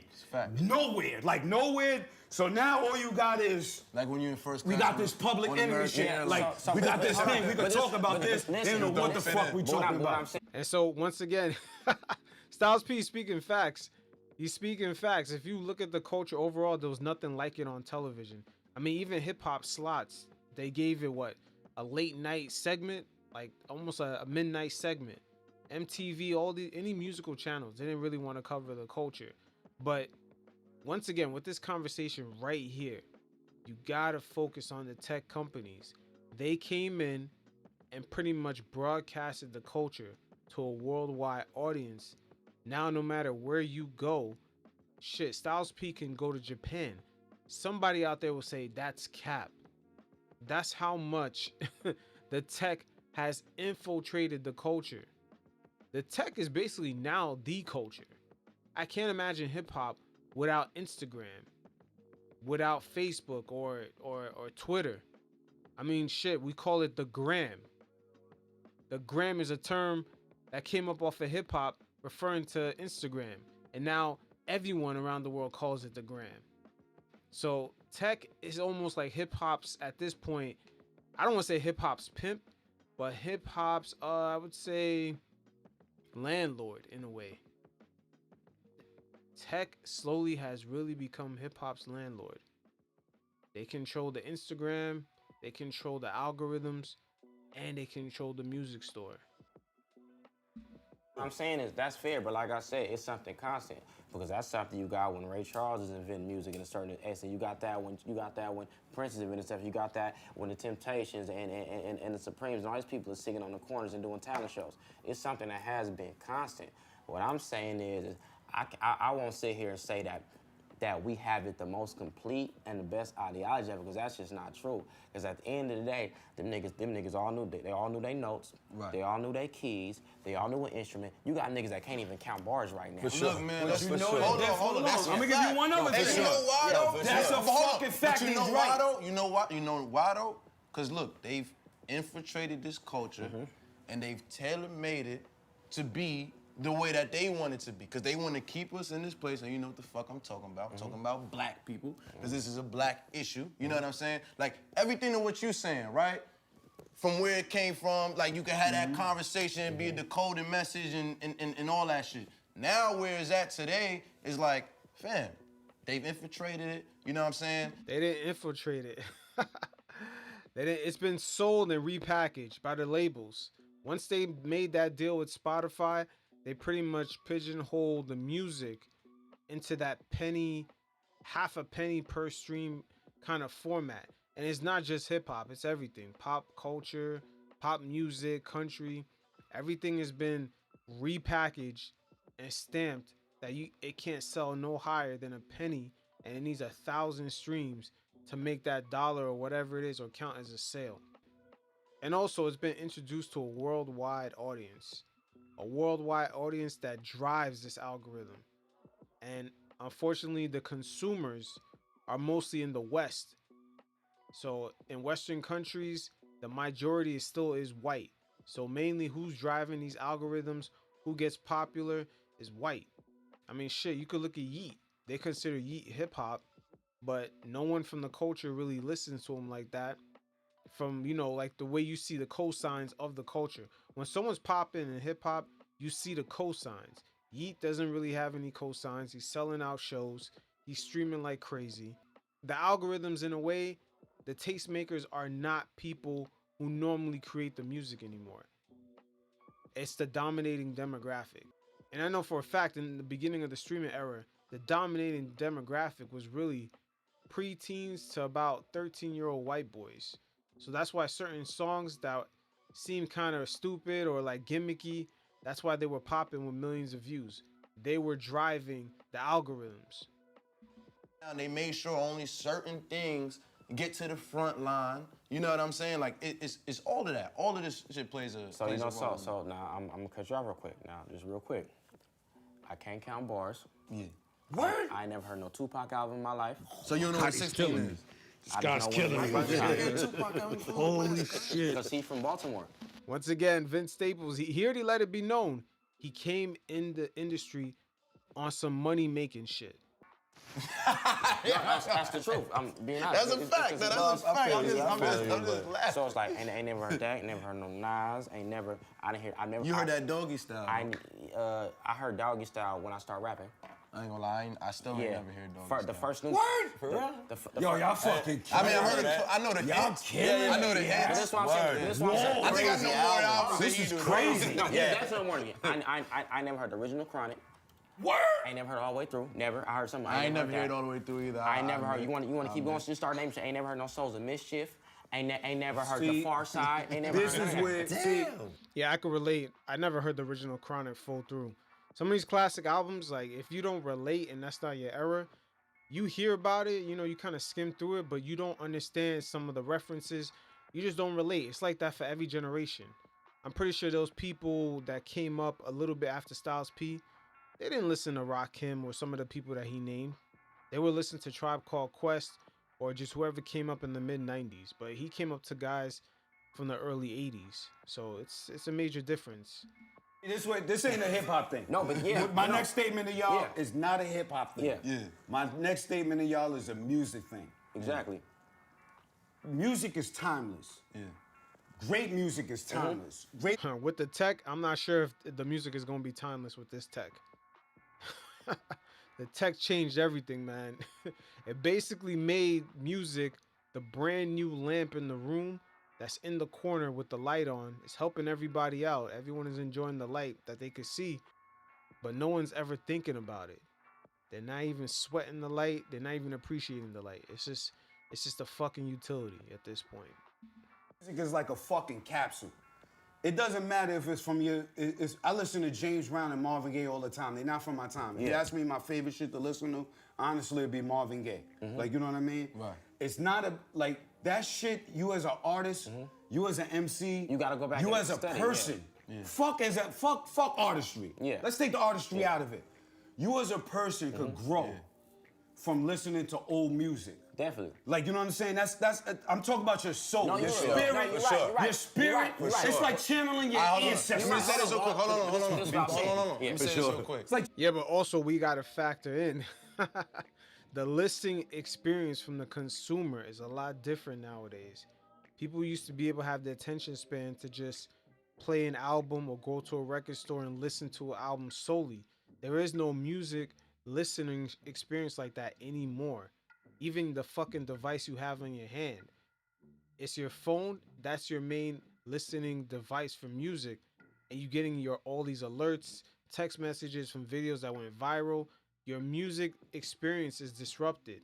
The record labels had fucked up giving their music, which is their product, to the tech companies, and the tech companies infused it with the rest of their shit, which disrupted the music experience. So Styles P gotta realize, like, there's a generation that's coming up that views the music as a fucking utility, no different than the light in anyone's crib. It's everyone appreciates the light that's in the house, but no one at the end of the day is thinking about it or really gives a fuck about it until there is no light. Hold on, let me say this real quick. Because it's been officially 47 minutes. Okay. You know what I'm saying? But I think we need more time, though. Yeah. You know what I'm saying? Yeah. I think we into this Yeah, shit. I agree. I don't want to stop this convo. Let's keep going. That's all I No, want to say. what I'm saying is, like, it's like this. So I said this. I said that to say this. Like you said, a motherfucker be like, oh, you a nigga that bars and all these other things, but you never know who gonna get what from what. Because I promise you, man, I done bought I bought 2 CDs and stole 1 my whole life. I college dropout for Christmas. I stole the Carter 3, and I had Doggy Style because I stole it from Graduation. VIP. That was my That's first album it. I bought. That's it. But what I'm gonna say is, at the end of the day, was the certain only niggas can album pick up that paintbrush. You feel me? No matter what they know or what they don't know. It's like graffiti. These motherfuckers ain't study classic art, and these motherfuckers don't understand art history and all these different things. But at the end of the day, you can't tell them that they don't know what they doing. That's a fact. But like, You definitely know what y'all Yeah, definitely. exactly. I, as a testament, I tell you, y'all definitely know what y'all doing as MCs. Yeah. Definitely.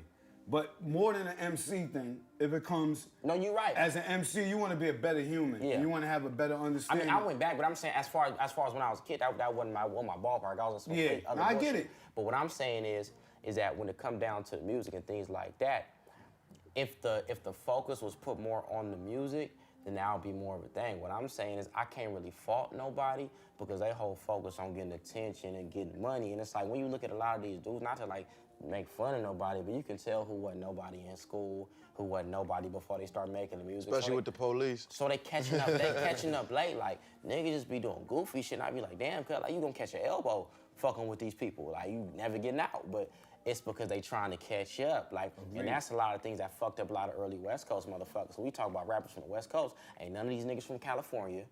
The majority of them ain't from California. Niggas was moving from there 17, 18, 19, 20 years old and fucking around and letting a nigga run their pockets. And that's why the niggas end up dead in another type of situation. It's because motherfuckers is trying too hard to cling on to something instead of clinging on to the music, instead of clinging on to the things around them. You know what I mean? That's good for them. I think it's more of an issue of it's the right lessons not being taught. Because I really honestly feel like if a lot of motherfuckers was like, hey man, the focus is on the music that you making. Niggas won't be showing their money on Instagram and all this other stuff. That's just what they feel like is gonna get them solidified in where we at today. And you can't tell them they wrong. And that's the fucked up part about everything it. you Yep, because there's an algorithm for that. The money phone, the bullshit. There's an algorithm for all that. There's like a rapper algorithm. I know Zuckerberg got that shit deep in the tuck behind his fucking nunchucks, man. But yeah, man, the tech is really involved in this. I mean, there is no hip hop artist without tech involved. All these hip hop artists are basically in the tech business in a way because they're all algorithms on the streaming platforms. They collect their data, they're selling it to advertisers without the artists even knowing it. They're getting visual ads put on their songs. So let's say someone wants to listen to a track, they want to skip ahead to the next one, an ad is gonna pop up. Or who knows what the hell they're doing with the data behind the scenes. They could be selling it to other companies so they can advertise to you through your mail or through other means. Or, you know, even send you junk email. All those things are monetary avenues. is super hip hop. You understand what I'm Yeah. saying? Like, so I'm just being Yeah, G no, with I you. hear Go you. ahead. It's super Yeah. hip hop. That's the purpose of hip hop. For somebody to say none of that shit don't really matter. That shit don't count. Like, and you wasn't dope when you was a kid, and you should be lucky to be on. Like that's what the embodiment of hip hop is. Like to go. That shit don't matter, dog. Like, who give a fuck about how much bread you got? I mean, that's good for your family. Yeah, but like and that ain't your nobody personal business. Yeah. Exactly. and all that, because that's the one thing in hip hop, and I think that's where history gets lost. Because, and I blame that on my generation more so than anything, to be honest, because we like the kind of first ones to really start seeing money. Yeah. So it's kind of like, like, you know what I mean? You getting big budgets, you getting big videos. Hell yeah. And you coming from a strip selling drugs. You coming from Yep, big budgets. Styles P's letting them know the labels used to give them big budgets, big videos, because they were selling a product. The music industry had full control of the product that they were selling, even though originally it was capped at a price point in the store. You could sell it no higher than what, $20, $13 for a CD or vinyl, whatever it is. You can't sell it any higher than that. But the trick was when Steve Jobs had developed the iTunes store, he tricked the fucking labels to join that ecosystem, and he pigeonholed their product to $1 per song. $1 per song, fans could just pick out which one they like and just buy the one song instead of the whole album. And that's when the industry started losing control of their product. And then what made it even fucking worse was the streaming companies coming around, and I believe the labels kind of skated out of that pigeonhole and bought in on the back end to Spotify or any other streaming service. They get paid on the back end lump sums of money per year, and at the same time they also have stock options and an equity within those companies.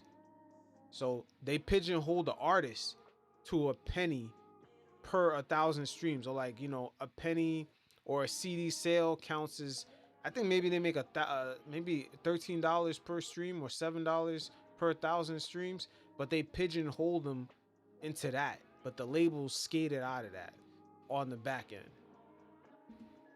getting a GED, you coming from high school, you coming from selling dope, you coming from, you know, different shit. So it's kind of like we was new to the money, and then it became like who has more money. And it's a like rap is kind of like a na sport. Like I got more than you. I have more than you, and that's the difference. What makes it not hip hop? That's what's not hip hop, like, because hip hop is the elevation of us all. Like hip hop. Oh, now with these algorithms and Instagram, TikTok, Twitter, that whole na culture is times 20 right now. It's times 20. And that's why everything is about that instead of the music. Because now the music doesn't have to really be popping. There's algorithms behind that, like Styles P said, na culture. And that culture is part of hip hop. Building, like saying, okay, Exactly. here's my thoughts, here's your thoughts, That go back here's to where that- our thoughts, that go back to what here's you was where saying. what I can learn off you. Like, cause I'm not gonna come around and go, But that go back to what you saying as far as rap being the place for the music and hip hop Yeah. being the place for the other stuff. I mean, Exactly. for the greater vision, you know what Exactly. I mean? I think that. I mean, I think we should still have little subgenres and shit. Like, you I know. agree on that, but It it's still kinda like, it exists. once So you do why that, not? It exists. It exists. So Like why niggas not? be like, yo, rap on the trap beat, Joey. I want to hear you on some trap beats. but why can't you? No, I could. I know you could. have. Now that's this one. I I'm know saying. What he's saying is that's all rap. Because in Yeah. if you talk about punk, rock, punk, metal, that's all still rock music. It's What he's still saying all is rock. that's still Absolutely. rap. Right. And that's He what not I'm That's the saying one don't thing have we're not it. holding No, I hip hop. agree. No, I Like, agree. cause I I think agree. all that shit fits in the rap. Like, you know what I'm Yeah. saying? Like, even I on agree. our day, Yeah, there was yeah. mad Nah, shit that we we didn't go to on the school. same Like, way. when I was coming up as a teen, and the thing, it was like who you could go to school and said that shit. Like, so it'd be me. Like, take for instance. Sheet love Kane. I love Kane too, but he loved Kane more than me. I love Cool G more than him. So now we sitting here doing Debate. class. Yeah. Cool G said this. Yeah. He's like, Kane said this. Like, we literally, this is going on. Like, you know what I'm saying? Yeah, And this is yeah. with all your homies on the Yeah, thing. but now, so but that hold kind of on. makes. You know what's crazy though That's about still you exists. saying But there that? was shit we It's didn't less say. It's less about that now. It's less Yeah, about but that. nah. It's No, really, I it's think- really. I think- No, it's not. No, it's not, because Nah, even back what? then, I think that's what old heads make seem. Nobody cares about what the fuck he said. But there was so If much that's whack not true- rap if back no, then that's too. not true. Niggas not caring about what the fuck he Then said. why is Kendrick the biggest rapper? Okay, listen. I could tell you that. That's a whole You want me to tell you different that as an old conversation. head? That's a whole I could different tell you that conversation. as an old head. Now Ken- look, you Go may ahead. be young, y'all might not see Yeah, it. no, I I'm see it a listening, little yeah. different. Kendrick, J. Cole, Joey, yourself, few other MCs are important to the kids because they don't understand they need balance. You might not be conscious of Absolutely. you needing balance, Agree but with you that. need balance. Agree so when with you that. saturated with But he's also the biggest rapper. Hold up. But he's also the biggest, best rapper because it's publicized that way. That's what's being pushed onto the masses. But you can ask the kids and shit at the lunch tables, oh, like, what's Kendrick's favorite bar on the album? They're just gonna tell you their favorite song. Yeah. They don't really care Maybe a about hook, that maybe shit, a hook. bro. Yep. Different type of consumption. They don't have the attention span and they don't have the ecosystem to even enjoy the music. Once again, the only way to consume the music is through the phone. With alerts and people texting you, how the fuck can you even listen to the message? The music is just playing in the fucking background. Remember, Styles P era, his fans used to line up or walk into the store and gain an experience at the same time after they buy the CD or vinyl. They actually had a portable music player, whether it be a CD player or an MP3 player that just played the music. You couldn't get no messages, no alerts. You couldn't get distracted from the music. Once again, the environment is fucking changing everything. Everybody else is I validating get the what you're fact. saying. No, he's publicized, yeah. but he's different. Yeah, but I get what you're saying. He's but in a I different get what you're market. saying, but what I'm saying is we can be as mad as we want. Ain't nobody ever gonna say one Nah, of them nobody niggas. mad. No, You see the crib? No, you know what I'm saying? But I'm saying, not you. See, like people can be as upset about the climate as they want, but it ain't never gonna be a point in time to where one of them niggas is considered to be the best rapper. Think about how crazy of a run this nigga Future went on for them however many years. And he still ain't considered the Motherfuckers best wasn't rapper. saying he was the best rapper, so what the fuck is we talking about? I mean, and he wasn't selling There's them an all. argument about him being the biggest rapper, though. And wasn't- he wasn't, though. He wasn't, but I'm just saying. If we say biggest, he wasn't selling the most. Now, let me ask you a Yeah. question. You're exactly right. This is true. Have Yeah. you ever in your personal life, I love Future. I love Yeah. not all his music. The songs I love. The songs I don't. That's what even myself. So with everybody, have you ever called Future MC? Going to Future, I would say around that time, it was the producers that were coming up. They changed the sound. The genre changed. That trap music, it was even trap changed. The sound of it was completely different, especially with producers like Metro Boomin coming up. And Future, you know, the sound of his voice, the way he was rapping, the whole genre shifted. And one person that kind of brought that subgenre to the forefront was Drake.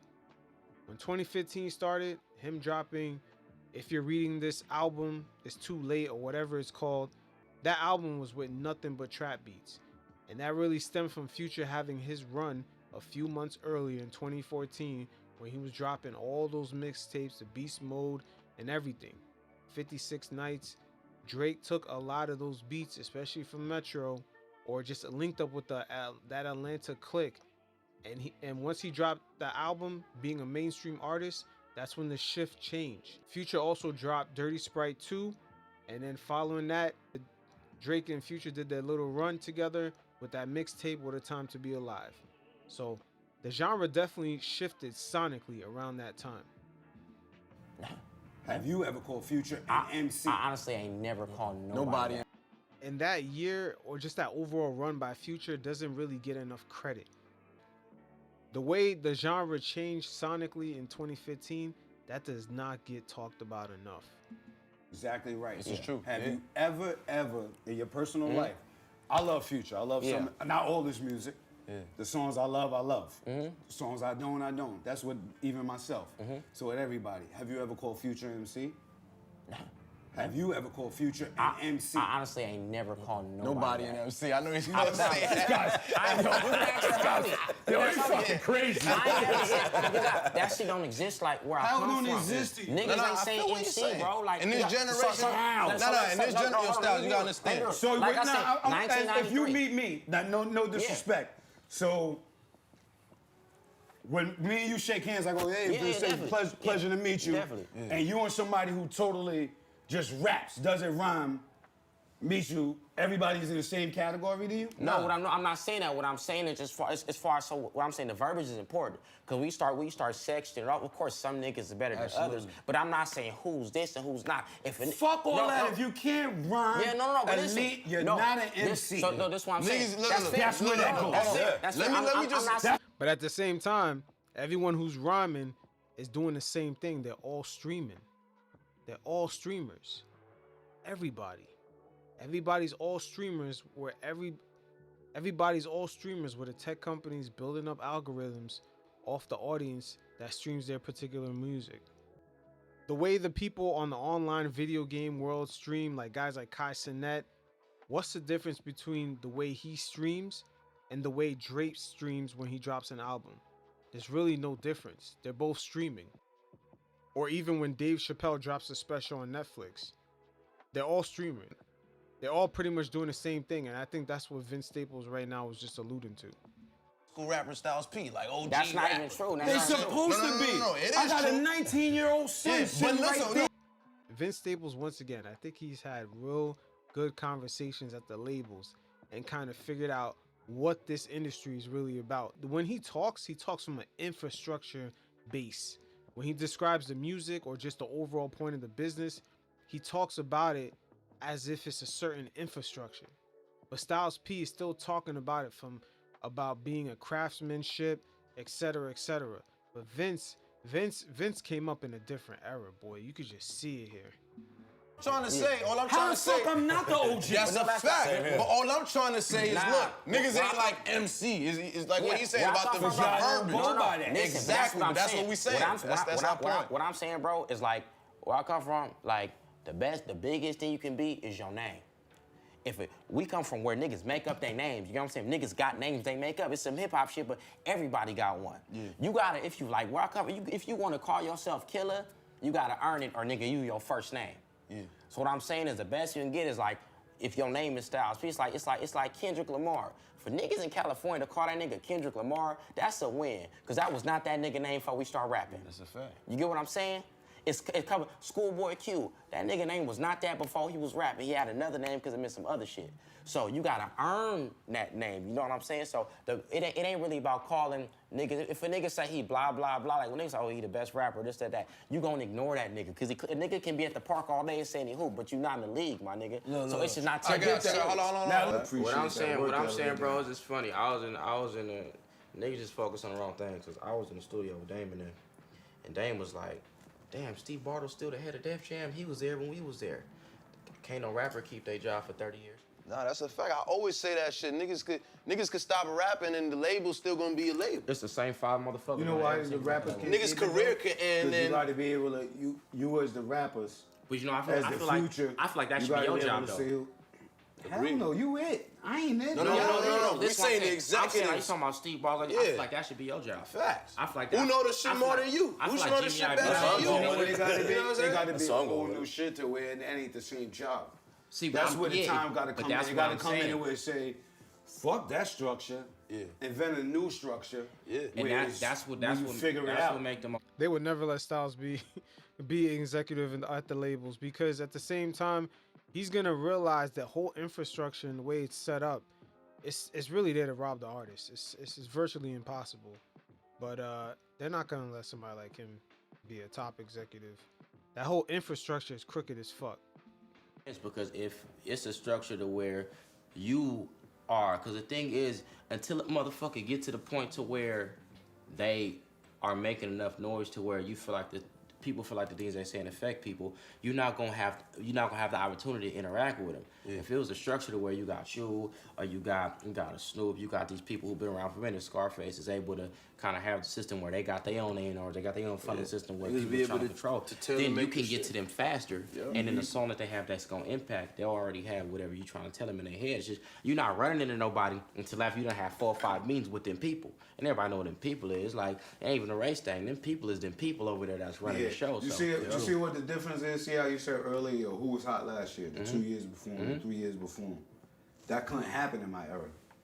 Like, you know what I'm saying? That wasn't flying. Like, if you there, you make there. your way and you there. Like, you know what I mean? Yeah. They can't. It's like a system now, and the system goes by because they make everybody think this is what I got to do. Yeah, come to on, make man. it. Like, you know what I mean? It's exactly what you're saying. deal I If feel like I'm it's not still, making I feel this, like it's still that if way. I'm not Yeah, making it is. this music, It's still like that. yeah, like that's what I'm saying. If I'm not making this music, if I'm not making it like this, then it's not gonna work. And It's more sinister now, because now the labels, once again, they have access to the algorithms of Spotify and Apple, etc.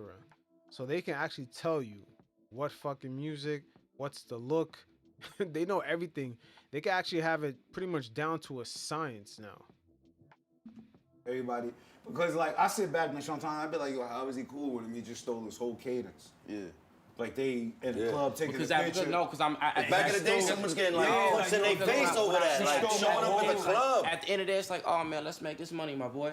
Yeah, but if Y'all we're can gonna do make that, that we're gonna money. do that together on the Sometimes, song. But that's I mean, for the that's sake of still the my culture, case, though. That's though. like But kills Listen, the culture. still I'm telling you is, it exists to certain people, but what they telling them is, oh man, it's like they play the happy to be here role. It's one thing I never really understood, and it bothered me all the time, is when a nigga tell you like you should be grateful to them for you being that nigga. It's like at the end of the day, when you go to church, the pastor don't be like, man, I'm really glad that y'all came. I appreciate y'all. Y'all keep me going. Nah, he got a purpose. And You know his what it purpose is? put him there. In hip hop, they say that because I'm gonna tell you why. Yeah. I think translate this where the gap Yeah. lies again. Because in everything else, as brown people, Yeah. like you know what I'm saying, you always gotta pay homage to pave the way. That's for not you. what I'm talking about. That's- I'm talking. yeah. We need to be thankful to you.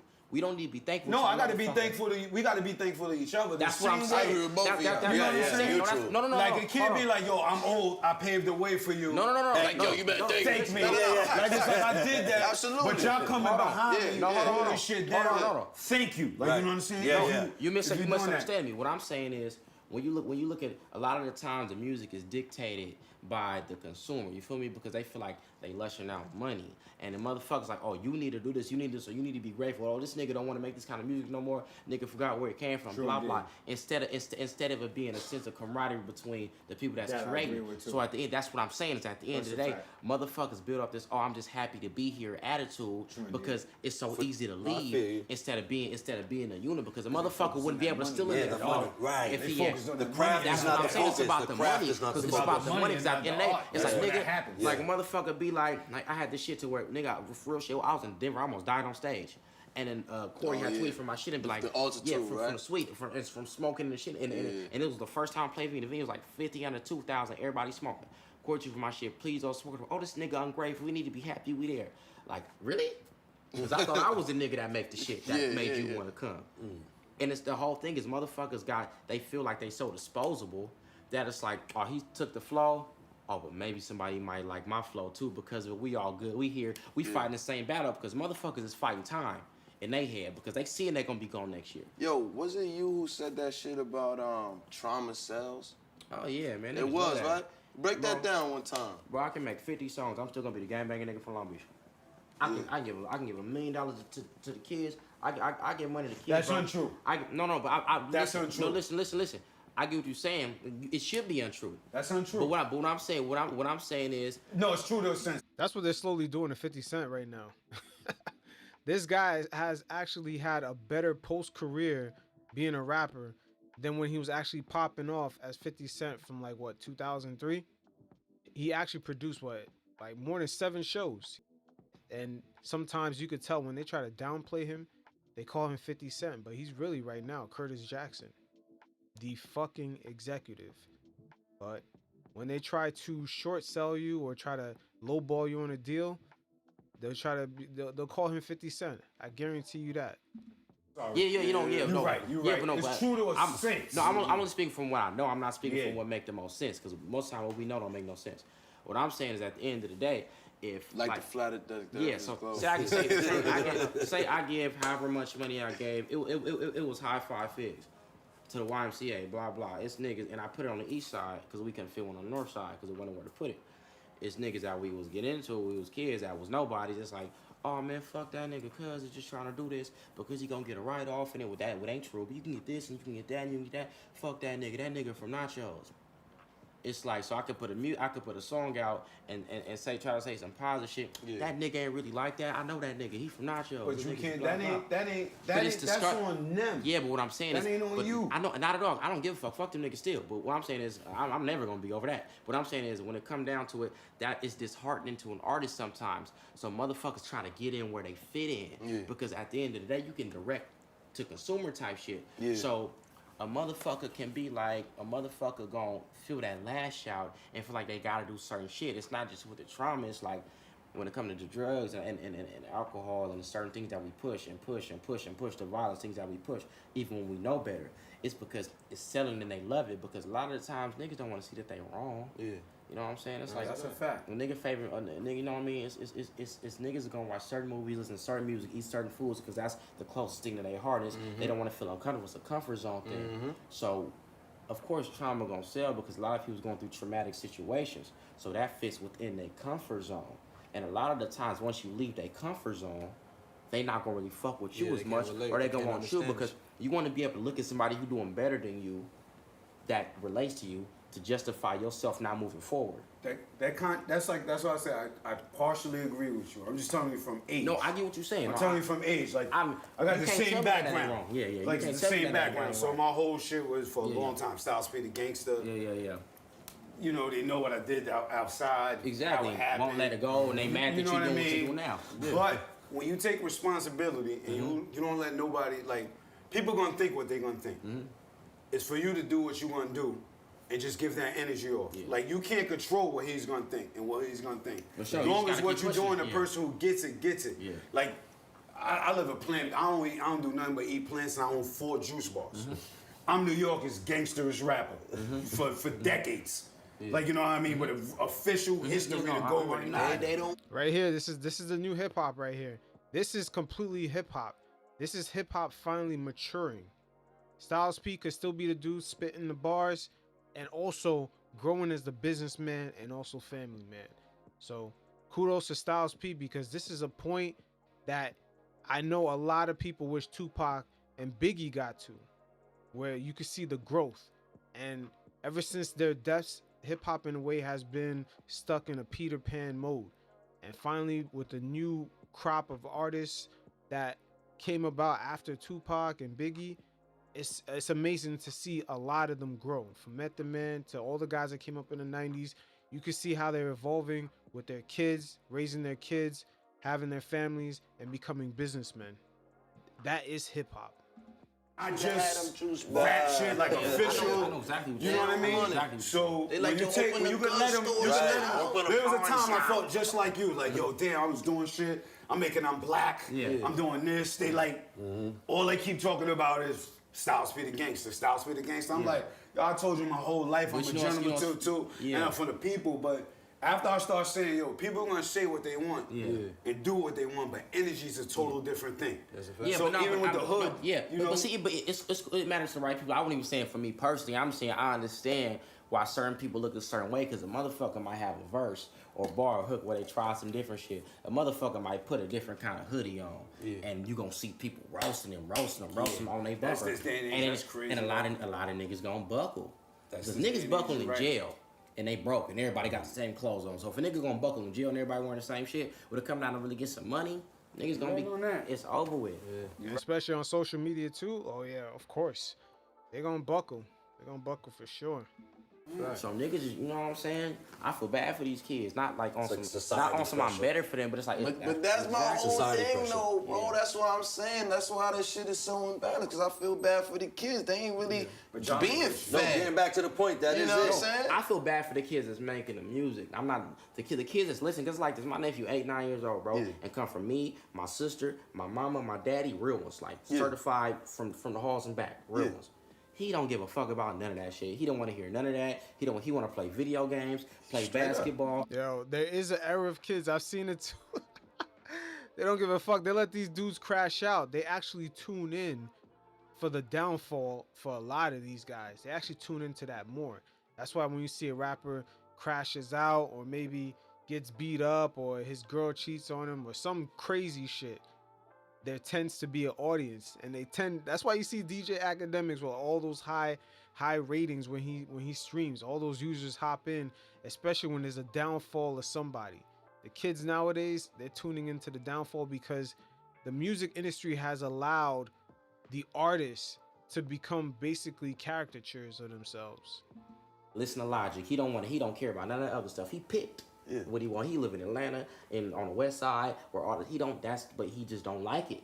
So at the end of the day, if you raise your kid to have a strong mind though, then they gonna do what they want. That's true too. It's But choices. like, you know, I've even seen in some cases where it's like, oh yeah, like, you know, my dad and my mom, they smoke weed. And because they smoke weed, my whole life as I was growing up, I don't smoke weed because it's just like, it's always been there. Exactly. So, you know, like in that situation, I agree with you. But for the ones who's like, you know, trapped in that shit and that shit is around it and not necessarily in their household, that shit is getting to them. You know what I'm saying? Because that is... Definitely. But Kendrick Lamar talked about that in that song Swimming Pools, where he has a family that has a different relationship with alcohol. I feel you 100%. But you can't deny your own access because what I can promise you is these niggas is not playing the size venues that you were playing. Period. We just did 15,000 in San Diego, easy, sold out in a second. Niggas ain't doing that. So it don't matter that it. No, of you course know it what gets matters attention. though is the radio, because the radio was playing the same thing I over and feel over, you. and that's what most kids is, I and that's a feel you. frequency. But I man. can't say- I can't- It go back to your I point can't say about most what kids, reached you every in third kid got grade, one of though. these. That's a Every fact. kid got That's one a of fact. these. But look. But it's what's being broadcast across, like right across the city. We You feel living, me? we living in like You quote feel me, though? unquote These kids one talking of the about most frequencies, though. technologically frequencies. advanced It's covering the area. information era, the information age. Yeah. But because all of that shit is so accessible, it also makes a lot of us so dumb. Right. You know what I mean? We're like the smartest age with the I dumb- Yeah, I don't understand. Yeah, there's so many dynamics. This whole segment right here is breaking down, but there is a dumbed down version of having all this information right now. Not only they're throwing misinformation at you, they're throwing so much information at you that makes it so convenient that a lot of people are just lazy to do basic research now. That's like a whole new fucking game that's being played, which is unreal when you think about it. But that's a real thing. People won't really search like basic shit. And I've even heard NBA agents talk about how they used to do funny shit and they were surprised when they got a new client how much the NBA owners and that client didn't even research their history. Yeah, at the same time. Yeah, you know the what I'm same saying? time. So it's the same shit. Yeah, you could say. What I'm saying, I feel you. Hold on. It's songs ain't none of You us could never say- heard that's triple platinum right now. And they've been triple platinum for That's 2 a weeks. fact, but listen, Came out that's a fact. But Logic, look, Russ, all you these could say going niggas triple could go platinum on in their 5 phone days, so and listen to whatever they it's on want. here. It ain't on the radio. But at the same time, why haven't you heard those albums? You could do the same thing. Definitely. What I'm saying is about it's all subjective. Because what I can say is, if 3 million people is listening to certain songs from certain artists, I ain't never heard, and I know I don't know none of them niggas. Yeah. Honestly can't say I know what's going on. Cause you never know what's going on. There's so much shit going It's too on. much information. And that's what I'm saying. So And there's too much music to consume, and also you don't know what information is real. We got to factor in the fake streams. You don't even know what the fuck is real nowadays. You got independent artists who don't even make any money, and they're buying fake streams just for appearance purposes. I could know So what I'm what's saying, going what I'm on. saying with 7 billion people in the Now world, that's bro. crazy. Nah. Like for me, that's scary for you to say that with your age. Like, you know what I mean? Yeah, but see, That's like- but at like, the you end, know what I I'm mean? 24. For I'm me, the old nigga now. that's I'm older than crazy. this nigga. I'm the old nigga now. So when it come down to it, like if I'm the old Yeah, if nigga, y'all I know that the young 18 and y'all don't old know everything that's out there, that's like makes me feel like almost hopeless. Like, you know what I mean? Because sometimes I say, Nah, they're not gonna know. Styles P should not feel hopeless. They're not gonna know everything that's out there because that's how much information is being thrown at everyone. It's information overload, and it's also misinformation overload at the same fucking time. stuff like I can't listen to all that shit. That's all. Like, you know, every now and then I get a couple spurts. I Bro, ride you know, with the bro, you young know what's homies. crazy? They It's playing shit. so I much hear shit going on. Yeah. Nigga, Then it's I did sometimes not I be like, know. I never did not heard this nigga. I don't know who the one nigga. I don't know who the Tekashi nigga was. Said the little homies was chasing him around, and I'm like, Who's that? But exactly. But the nigga popping, the nigga platinum and some more shit. 6ix9ine? Oh, okay, yeah, I had no idea who Cuz was. So the homies is mad at him. Like, what did you little niggas leave this nigga alone for one? And for two, like, who is he? Like, oh, he rap. I'm like, go to his shit. The nigga popping. And I'm like, it's too much shit going on. But for every him, you got a Davies. For every Davies, you got a Joey Badass. For Joey Badass is a Kendrick Lamar, J. Cole. It's a million niggas out here rapping. Cuz you can't wager. And there's only like I know six somebody on else in radio. this room rap. It's only 6 on the radio. Got What I'm saying is aspirations, the six on the Rapping. radio ain't the ones with that people is talking about right now. I promise you. Unless it's Drake or Kendrick, ain't none of these other niggas got names, bro. It's on the internet shit. No, on I the feel radio. you on that, but So it's like- still it's still the imbalance of the music there, right? Yeah, but You what feel I'm me? saying, what I'm saying that's- is on the radio, different shit is Nah, playing you know on the what it radio is? in different Young states. people- And yep. That's all part of the algorithm. I would not be surprised if the labels own percentages of these radio stations, and at the same time, since they already own percentages of Spotify, they actually get the analytics of who's listening to what songs, and then they basically curate those same songs on the radio stations in those local areas. So at the same time, this game is completely warped, but also a brand new introduction to the labels is the analytics that Spotify does provide them. You know what it is? Whatever was You come playing on the from an radio era- out here is not playing on the radio at home. Niggas is not turning on the radio He at home. gave you the I perfect. promise. And it's another weird thing because people that mostly get played on the radio today, they don't even sell out venues. I mean, I'm yet to still see Meg Thee Stallion go on tour by herself. She's always on a book with like 10 other artists, and it's always like some sort of festival. I would say a while ago, if you were a popping artist, normally that'll be followed up by ticket sales and tours. Nowadays, somebody will be trending for months. Ice Spice and all these extra people, and it's just like there is no tour to follow up. Anytime they make appearances, pretty much you got 5-6 other artists on the bill. So how poppin' are they? Or is being poppin' today enough to actually go on tour? That's the power of social media. I think there is a formula out there where you could just be popular enough and the music can actually be subpar and you can still sell out certain venues. Said who was hot last year? Who was hot year? Like we didn't come from that. Like it's like if you love somebody, you love them. Then somebody else come out that you love them too. It's not like he's hotter than him. It's like okay, he's 2 years later. Like you know what I mean? He's supposed to. He the new thing. He the new. That don't make the dude who came out 2 years ago Trash on these. trash or not hot. Now we wait for him to come back to counter what he just said, or but it ain't like that. Now it's like microwave. You could put it. Y'all put out like 15 freestyles. It was like, yo, when's the next one? I was like, yo, fam, this is Yo, they consuming Styles P music like Netflix series, man. Come on. That's fucking crazy. But we see this play out in Netflix. They film a whole series for fucking 2 years or a year and a half. Netflix put it out all at once, and people literally the next day are asking for the next season. Come on, man. crazy, I dog. put out Like, a song 2 weeks ago. It's old already. And this is another problem with streaming. it's changing the audience's behavior. It's almost like an entitlement for brand new content consistently. Or maybe streaming has changed everything where a lot of this content is pretty much tossable. A lot of this content pretty much could get tossed away. Like it's very disposable.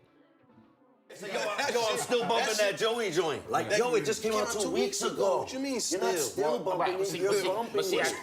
at the end of the day, it is a lot of shit going on. But I promise you, even if it's quote unquote old, when you go to that show with 1,500, 2,000 people in a small market for you that niggas don't understand, they gonna know the words. So do it matter? That's a fact. Do it. What's the competition? It's a myth. Like I said, the photographer on the New York Times is not worried about the nigga shooting shit in the frame at Target. He don't know that nigga name. He don't care about why his niggas focused on it. It don't matter. Leave them niggas alone. Let them get their money. And let them I feel you on that. like I said, bro, But it's Designer was the shit last year, and they clowning cuz out. That's just unfortunate, bro. But at the end of the day, we gave it that attention. Because half the conversation was he this and he that, and we don't fuck with him in this way. If niggas would just left cuz alone, it would have probably been the same path, and he wouldn't have to try to do all this outlandish shit now, whatever he doing now, and blah blah. Designer, Young and May. And I'm not pointing out the negative things. What I'm saying is they don't get the fair shake at it because nigga, we act like we ain't had an MC Hammer and Vanilla Ice and Marky Mark and like this shit ain't new. It's always been niggas that come do a song and go. That's every That's every genre. But you know their names still. Definitely what I'm saying. That's the difference. That's the difference between back then and now. Like say even real shit. a good one-hit wonder, you still gonna say their name. To this day, it's still gonna ring in the club one time or two. Less channels, because a motherfucker. It's still less channels, but no. What I'm saying, you can have a hit on the radio. They have a hit. Well, on YouTube. a hit is relative now. Yeah, it's relative to the radio, platform. Hit on YouTube. It's relative to the platform. Yeah, I am so say the gym. Yeah, all these platforms are all different too. That's another thing that goes under the radar. A hit is a hit on YouTube, another hit on Instagram, another hit on Spotify and Apple. All these platforms are completely different.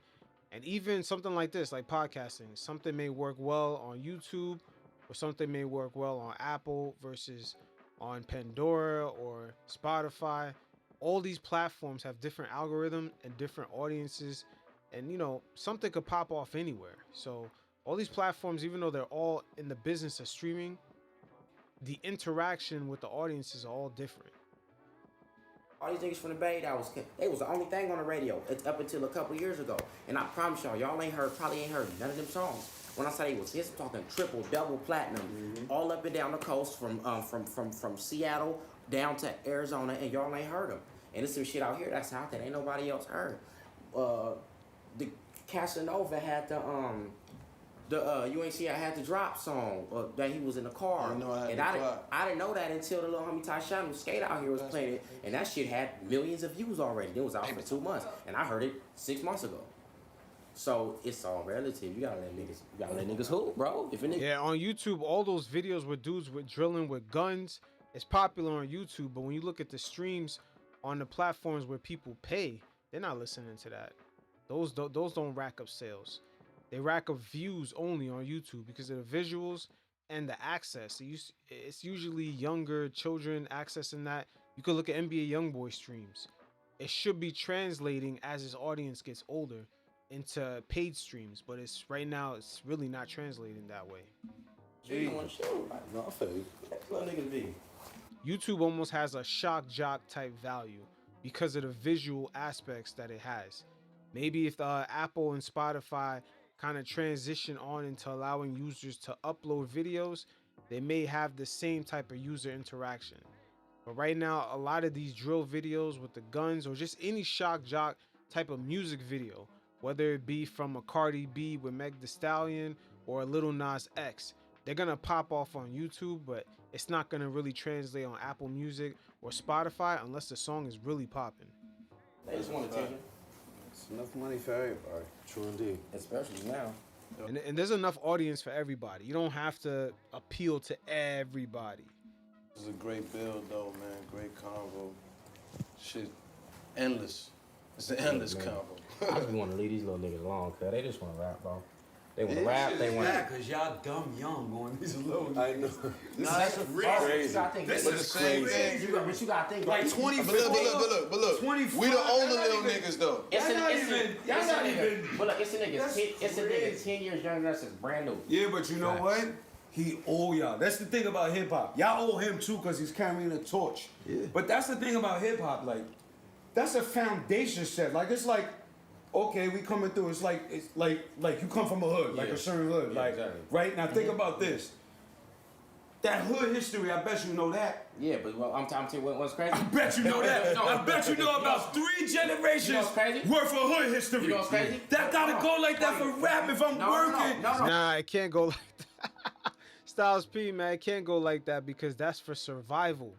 Dudes know information like that off of survival. It's not like that when it comes to making music now. Out here. My little brother don't. It's a generation thing, and he got 15 years. Don't know nobody. Niggas got put on him with the jail. It's a generation because everything is moving so fast. It's quick. And man, But especially that's why you gotta uphold history. That's Exactly. why they had all the people, all the tribes, our late ancestors and all that. They had that a shit, story. That shit, but you got You gotta bridge the gap. Yo, I ain't gonna lie. Now where we at though is like the generational transference or whatever is like, bullshit. yeah. I'm fucking 20-something. This is crazy to me. This is Bro, I'm telling you, Bro, bro. my mind is really blown. A 15-year-old is like he's old. A 15-year-old is like he's old. My nephew told me I was old before. I'm saying like you old. Yeah. But he I right get at the told end of I'm the old all the time. At the end of the day, it's all the like- kids at my shows younger than me. I'm old. Like I've been out for 5. My career, I'm going on my 6th year See, foundation. of my career. I'm old. Niggas is old now. But see, but it ain't a It's the audience. It's the audience that be on streaming. It's mostly younger preteens or kids young enough to go in their parents like wallet and grab their credit card and start spending. They're the ones that are on these platforms. because you old and you stable. A lot of No, that's a motherfuckers fact. don't build on stability because everything get old. We just in the 80s again, man. It's a bunch of niggas making the same song. Look that shit up, bro. You I got. was there in the 80s, bro. No, I'm not. He told him look that shit up. Yo, Styles P was born in 1974, man. Yo, the look that Styles P is giving Vince, like, what the fuck? I'm talking about. If you look, if you look like Hey, look Gas that and up. Talking Heads and like all them type of shit. I'm gonna look it up Them though. niggas had the same drum pattern on the same BPM and did it for 7 years and nobody said nothing. Nobody said nothing. Boy George, all them niggas was making the same song. They kind of was. Yeah, that, Nigga, but they you know what? all Every the same special song. song would pop, and then they come out with it. You know what the difference was? People appreciated that one special song. No, for real. It meant something to them. You know what I mean? You couldn't. It wasn't like y'all got the privilege of going on the computer and like you say, it's so much shit you don't even know the shit.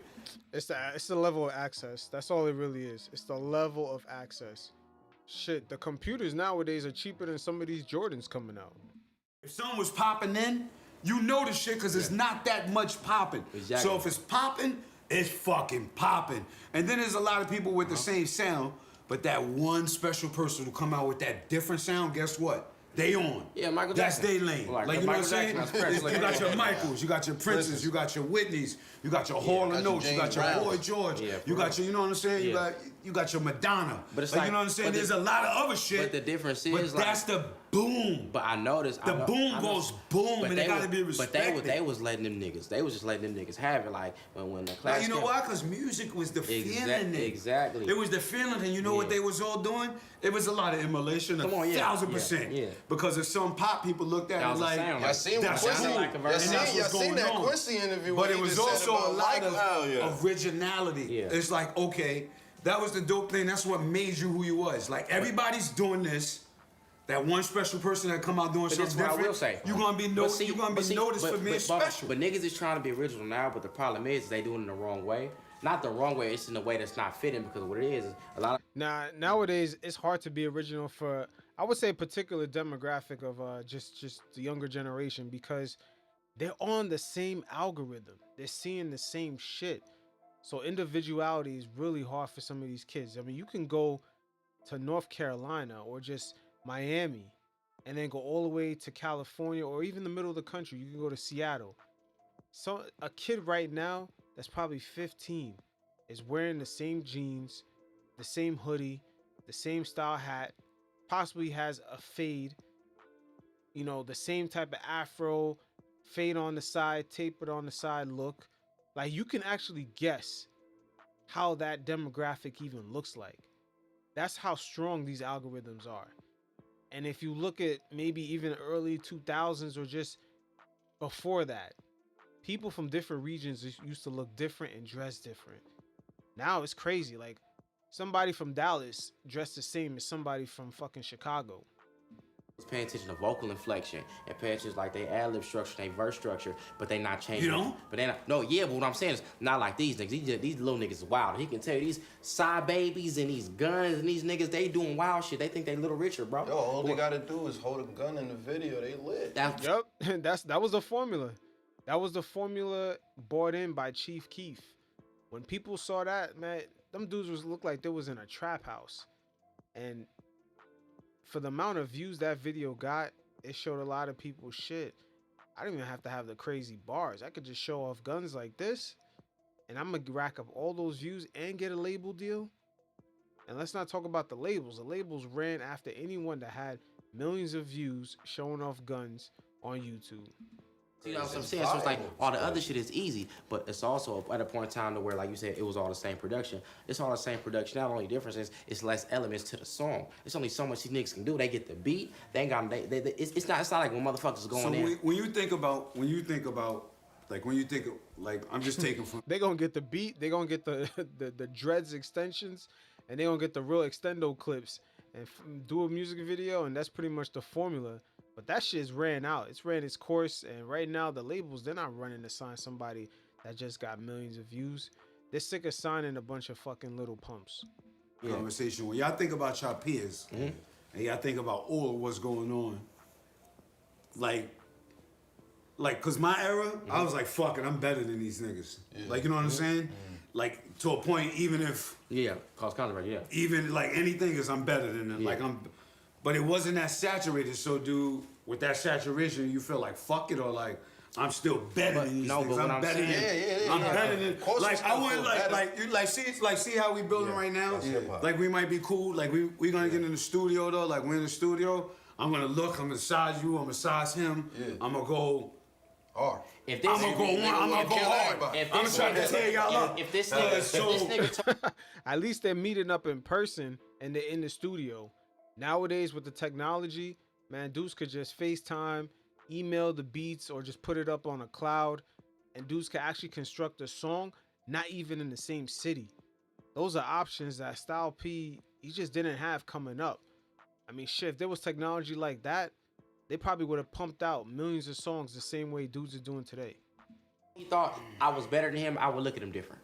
And this is my nigga. I would look at him like he done lost his fucking mind. Because he ain't that type of nigga. With that saying, like, so I feel y'all saying, so with that saying, like, this is what I'm saying. Yeah. Like, in my day, like, with that saying, like, it's a certain amount of group of MCs. I'm speaking from my perspective. I know I'm better than these niggas. You know what I'm saying? I just don't necessarily like the fact that they shit is being way more saturated than the type of shit that I deem as, like, dope, you know what I'm saying, or tight, or I can feel that, but what I'm saying is like, that's that 13-year-olds hitting the algorithm. That's all that really is. The 13-year-olds are hitting the algorithm, and they tend to be kids that don't look like Joey Badass. It's pretty much 13-year-old white boys, man. They control that algorithm heavy. Not true, because you still selling more records and you go and you doing more shows. This is true. If a nigga, it's America's Funniest Home Video, nigga. That's not a fucking this is true, movie. But you know what though? You know what though? Streaming is about to change all of that. It really is. Streaming is but changing. you still gonna stream more because them shit. album sales are gonna turn to streams. You're still going to stream more. It's no way around it. You can't change that. I can name a few niggas who streamed more and sold more than me in the last 2 years. Definitely. I mean, I'm good. I ain't complaining. You know what I'm saying? But you know, what I'm saying just is, to, you know, what I'm saying is, when it comes to the come and go, yeah, it don't never, because it don't get looked at like that. It's fast food, my nigga. If McDonald's try to charge you $10 for a Big Mac, you know nobody what? going there. Majority of the world eat fast food though. Yeah. Majority of the world eat fast food though. Oh, and they're eating fast food right now with this fucking music. But except the streaming services, the way they have the ecosystem set up, the music, is the little lamp sitting in the corner, providing the light. Nobody fucking notices it, but they do appreciate it though. You right. It is So like y'all do fast that- food, but more people eat fast food than niggas is about that juice life. Or niggas is about that vegan life. So when y'all create your albums, y'all thinking business-wise too, or you just creating the album? Yeah, we definitely I'm always thinking thinking business-wise. Always. We Always. business. So it's no, It's 2018. We gotta think y'all ain't business. just creating it. Now we doing both. Wait, right brain and left brain. this Say- way- Nah, speak for, let Vince speak. Vince is not creating the music that way. He's creating the music solely for monetary purposes. That's the way I look at my All music. brain. I know You exactly. learn from the Nigga, give me. See, when I make an album, I never made. that's the I never difference. made an album for more than 2 weeks, 3 weeks. Yeah, I've never made an album. I gotta get on that Well, one. nah, I can't No, you say don't. never. No, you don't. No, you don't. No, you don't. Trust me. I can't say I'm never. hard Nah, shit. trust me. No, you don't. But I just want to get in the zone and make music, and then when it's done, Not about yours. it's done. And then I'll figure the business from there. The But way- from the jump, y'all. Well, it's like a lot of people do that. No, Old school it's- people do it like how y'all do No, it it's too. different. No, it's but me, different. I just like that. I just want to smoke, get high, turn the lights out, make the music. It's about what you and want, then when it's all compiled and when it's all done, Figure out the plan. I figure out the plan from there. I just want to get that feeling off. I make music based on whatever show I make. So whatever I want the show to look like, whatever screens I got, whatever content I got, I make the music after that to go for the show. I done that the last 2-3 times. Shit. So it's like it's I easy. made 'Cause some I music tour. just I don't based go on home. how So I it's like feel at the it's like if I'm gonna be on What tour the current if I'm gonna be mission on is. tour for 8 months, 9 months straight, and I go on for a month to figure out what this next tour gonna be or whatever That's these next smart, shows and though. all That's that. very smart. Then so say I'm trying to convey That's this very certain type of feel. Say I want the stage to be black. And I want the stage to have a screen here, and I want the pace That's to be why slow. your aesthetic Damn, be I like so that. I'm gonna make the music like that. That's why your aesthetic be Say so I want the shit to alive. be say I want the stage to be white and I want to feel a certain type of way. I'm gonna make the music to feel like that. Because I like that game plan. I- That's I- smart. but I- That's That- very that's smart. But see, smart. but I I just went, learned something I went new. on tour with Schoolboy Q and I was rapping. And what's two things. This nigga Frank Ocean said when we was kids. We young and he said, 'cause I was hanging out with his cousin, that was my homie, like his cousin used to sell weed. So I would be with his cousin, I'd be kicking with his cousin all day. He said, he came listen to his rap. He's like, oh yeah, you niggas too old to be playing with your words. And I was like, what that mean? And he was like, you too old to be playing with your words. Like if you gotta say some shit and you don't know how to just say it, then you're not who you think you are. Then I started thinking about Scarface and all these motherfuckers that's really rapping. These niggas ain't really trying to say way too much. I think about you, you wasn't playing with your words. You niggas, Jada wasn't playing with his words. Niggas was saying something, and you was like, I know what he said. Yeah, that's you feel a me? fact. So then I got over that. I went on tour with Schoolboy Q for the Oxymoron tour. All my shit, 50, 60 BPM. I'm just sitting, that's Sean Carter too. I'm just rapping. He was like, nigga, you ain't gonna make no money. Ain't nobody gonna fuck with you like that. Niggas don't care about nothing you talking about unless you make them care about it. And I was like, what you mean? He said, nigga, every time I go out here and I do these shows, I do Hell of a Life, I do all this other shit, and niggas is like, oh, that sound like a rave, that's like EDM, that's like this, and that's like that. These niggas don't know nothing about music. Schoolboy Q, the most hip-hop, random banged out LA nigga that you would ever consider to be in hip-hop today. So I was like, him and J-Rock told me to diversify the kind of music I listen to. Then I want to ask my mama, and my mama said, oh, that's not some gangster shit, that's some fake shit. Because my mama said all rappers coming out the West Coast when they was younger was nobody. Unless you're talking about like Daddy V, like you got the King T from Texas, Dub C from Ohio, Corrupt from Philly, Dash from Oklahoma. So my mom was like, that's not real West Coast music. Real West Coast music is, because she's 60 obviously. So she looking at radioactive rap and like shit like that and shit that come from Frankie Knuckles, shit that come from Detroit and Chicago and shit like that, because that's where they was kind of moving from at that point in time. So I used to look at different elements of music, and then I was like, okay, why do Moby get the main stage at Coachella? He just playing our songs. Why do he get the main stage? He's just playing our songs. They ain't putting niggas up there. They put a band that put some shit out 4 years ago because they put it into their stage show. So if you put it into your stage show, I honestly said I spend money I don't have to put it on the road. Same. Cause for what? What you gonna do? I'm gonna go out there with a DJ and a table and just me. That's disrespectful to them. That's a fact. Yeah, that's crazy. That's how it was back in, I guess, the 90s or whatever when hip hop first started. But for to be in this day and age, to fucking plug in an aux cord and have a mic and think that's a fucking show, that's a travesty. For sure. Cause I'm like, Especially when It's more than a show. no, but what I'm saying that's disrespectful to y'all. Cause at the end of the day, it's like if you niggas laid the foundation and gave us all this money and all this accessibility and all this opportunity. I feel like to always take it to the next push level. up. That's what I'm saying. Always take I'm it to saying, the next level. I'm saying, what the fuck I look fuck like? with the big What I look head, like being big 20 head, years bro. after you were doing the same shit you was doing. Smart. Yep, and Kanye also elevated the production level of hip hop shows with his Glow in the Dark tour, man. That tour kind of set a brand new standard for what a hip hop show can actually fucking look like. You smart. That's smart. If a That's, nigga, if that's smart. Like, That's very I smart. say it all the time. I feel like the package live show. MCs. I feel like the live show today in hip hop is way more advanced and way better than the shows that No we fucking had way, back because in you the know day. why? Because a lot of people your age got the track playing. No disrespect to nobody. I agree. That's I'm the against worst. that shit. That's the worst. Me and Vince, we against that, That shit. whole But your shit playing and you rhyming over your shit playing. Agree. And the reason why they can get away with that, some people could, is the fact that because of social media, a lot of the audience in the crowd in these arenas, they want to record the moment. So as long as they plug in the aux, they play the music, they're not necessarily looking at the performance. They're looking at capturing a moment. Maybe they want to get turned up or make the concert so lit that they want to capture that moment. Like, look, I'm live. This concert is lit. A lot of the audience is even more obsessed with that aspect of the live event. Once again, the technology is changing the relationship between the audience and the artist, or just the audience and the overall consumption of the music, even towards the fucking live event. It's changing that interaction.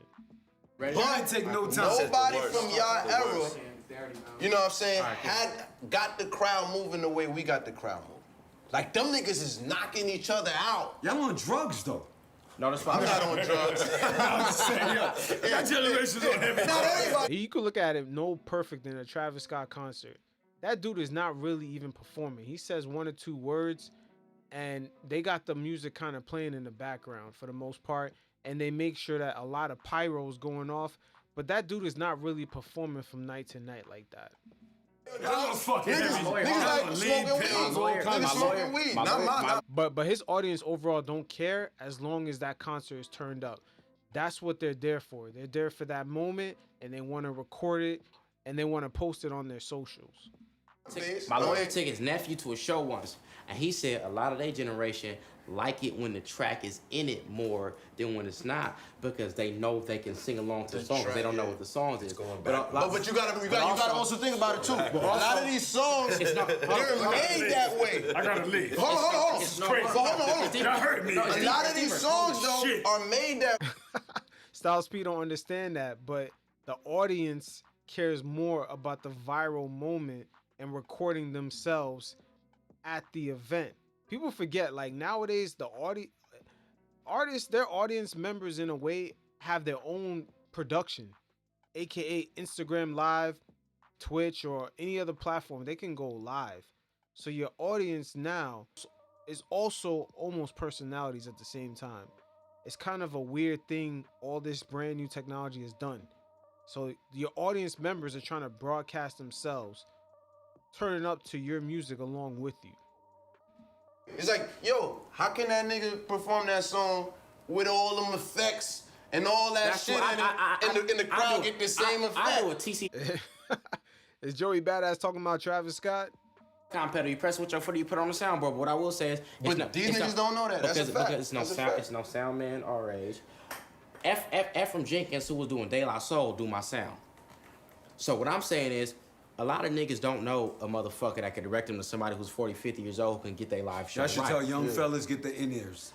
If you don't know your words, I go said get a the lot of these in-ears. No, but listen, with the they ain't words got nobody playing. around them But telling them, but like, it's yo, right. man, that's not Release. cool. But this That's what not I'm saying. cool. Yeah, but you're right. They just got the You're right. younger What I'm saying people in the crowd like, that's what I'm saying. we know that So song. These Like, niggas you know what I'm performing in the saying? crowd, and the crowd is feeding back because they got a house sound man who like, oh, you know what? I don't really care about what they got going on because these are just some young motherfuckers. So they putting the track in and just turning their mic down because they want their shit to be right. Damn, shit changed. It's like, what I'm saying is, And the audience don't care. The audience don't care because they're too busy trying to record the moment. They're not actually there for a performance. They're there for a viral moment or just to be turned up and recording themselves at that exact moment. That is a really underestimated thing. Now, if you look at maybe an older legacy artist, a lot of people go to their live shows expecting a performance, a band or something like that. Maybe someone like Lauryn Hill or maybe even Beyonce, Jay-Z, Kanye, they expect some sort of performance. But when it comes to a different segment of artists that kind of more McDonald's fast-paced music, man, especially concerts like, especially festivals like Rolling Loud, it's a lot of aux. That whole shit, besides from the main stage or just the main performer, the headliner, everyone else pretty much, especially the beginning acts, they pretty much got the aux plugged in. Fucking these little niggas over, bro, because ain't nobody tell them, hey, you shouldn't do that. It be niggas that don't know that you should do it without the track. They just see other niggas do it, Right. and they do it like That's that. what cats say to me all the time. Good shit, brother. Good building with King. So there you have it. It is what it is. We get almost, I don't want to say 3 different generations, because Joey Badass and Vince Staples is about almost the same age, but they came into the industry at 2 different times. Joey Badass came into the industry when he was almost about 15, 16 years old, and Vince Staples, even though he's older, he came into the industry over 7 to 8 years later. And by the time he came in, he had streaming. And then when you had Styles P, he basically was in the industry when they were still selling CDs and things were more about the craft and there was a lot less tech involved. And Joey Badass is almost like the middleman, where he kind of seen the transition from them being about the craft and the music and the CD sales to now transitioning into more of the tech. You got to be on Instagram, you got to be interacting with your fans. What's your socials, your likes? He kind of started out in the middle of that transition. And Vince Staples, man, he came up only in that matrix of just having your numbers up.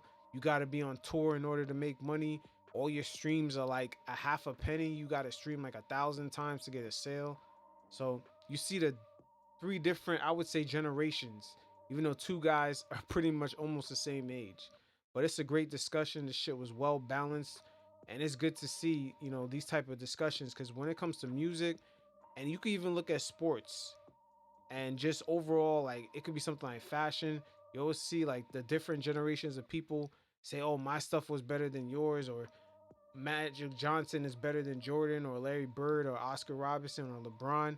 Every generation tends to go through similar struggles, but the environment is what really changes everything. So it is what it is. Until next time, you fellas, stay up. Peace.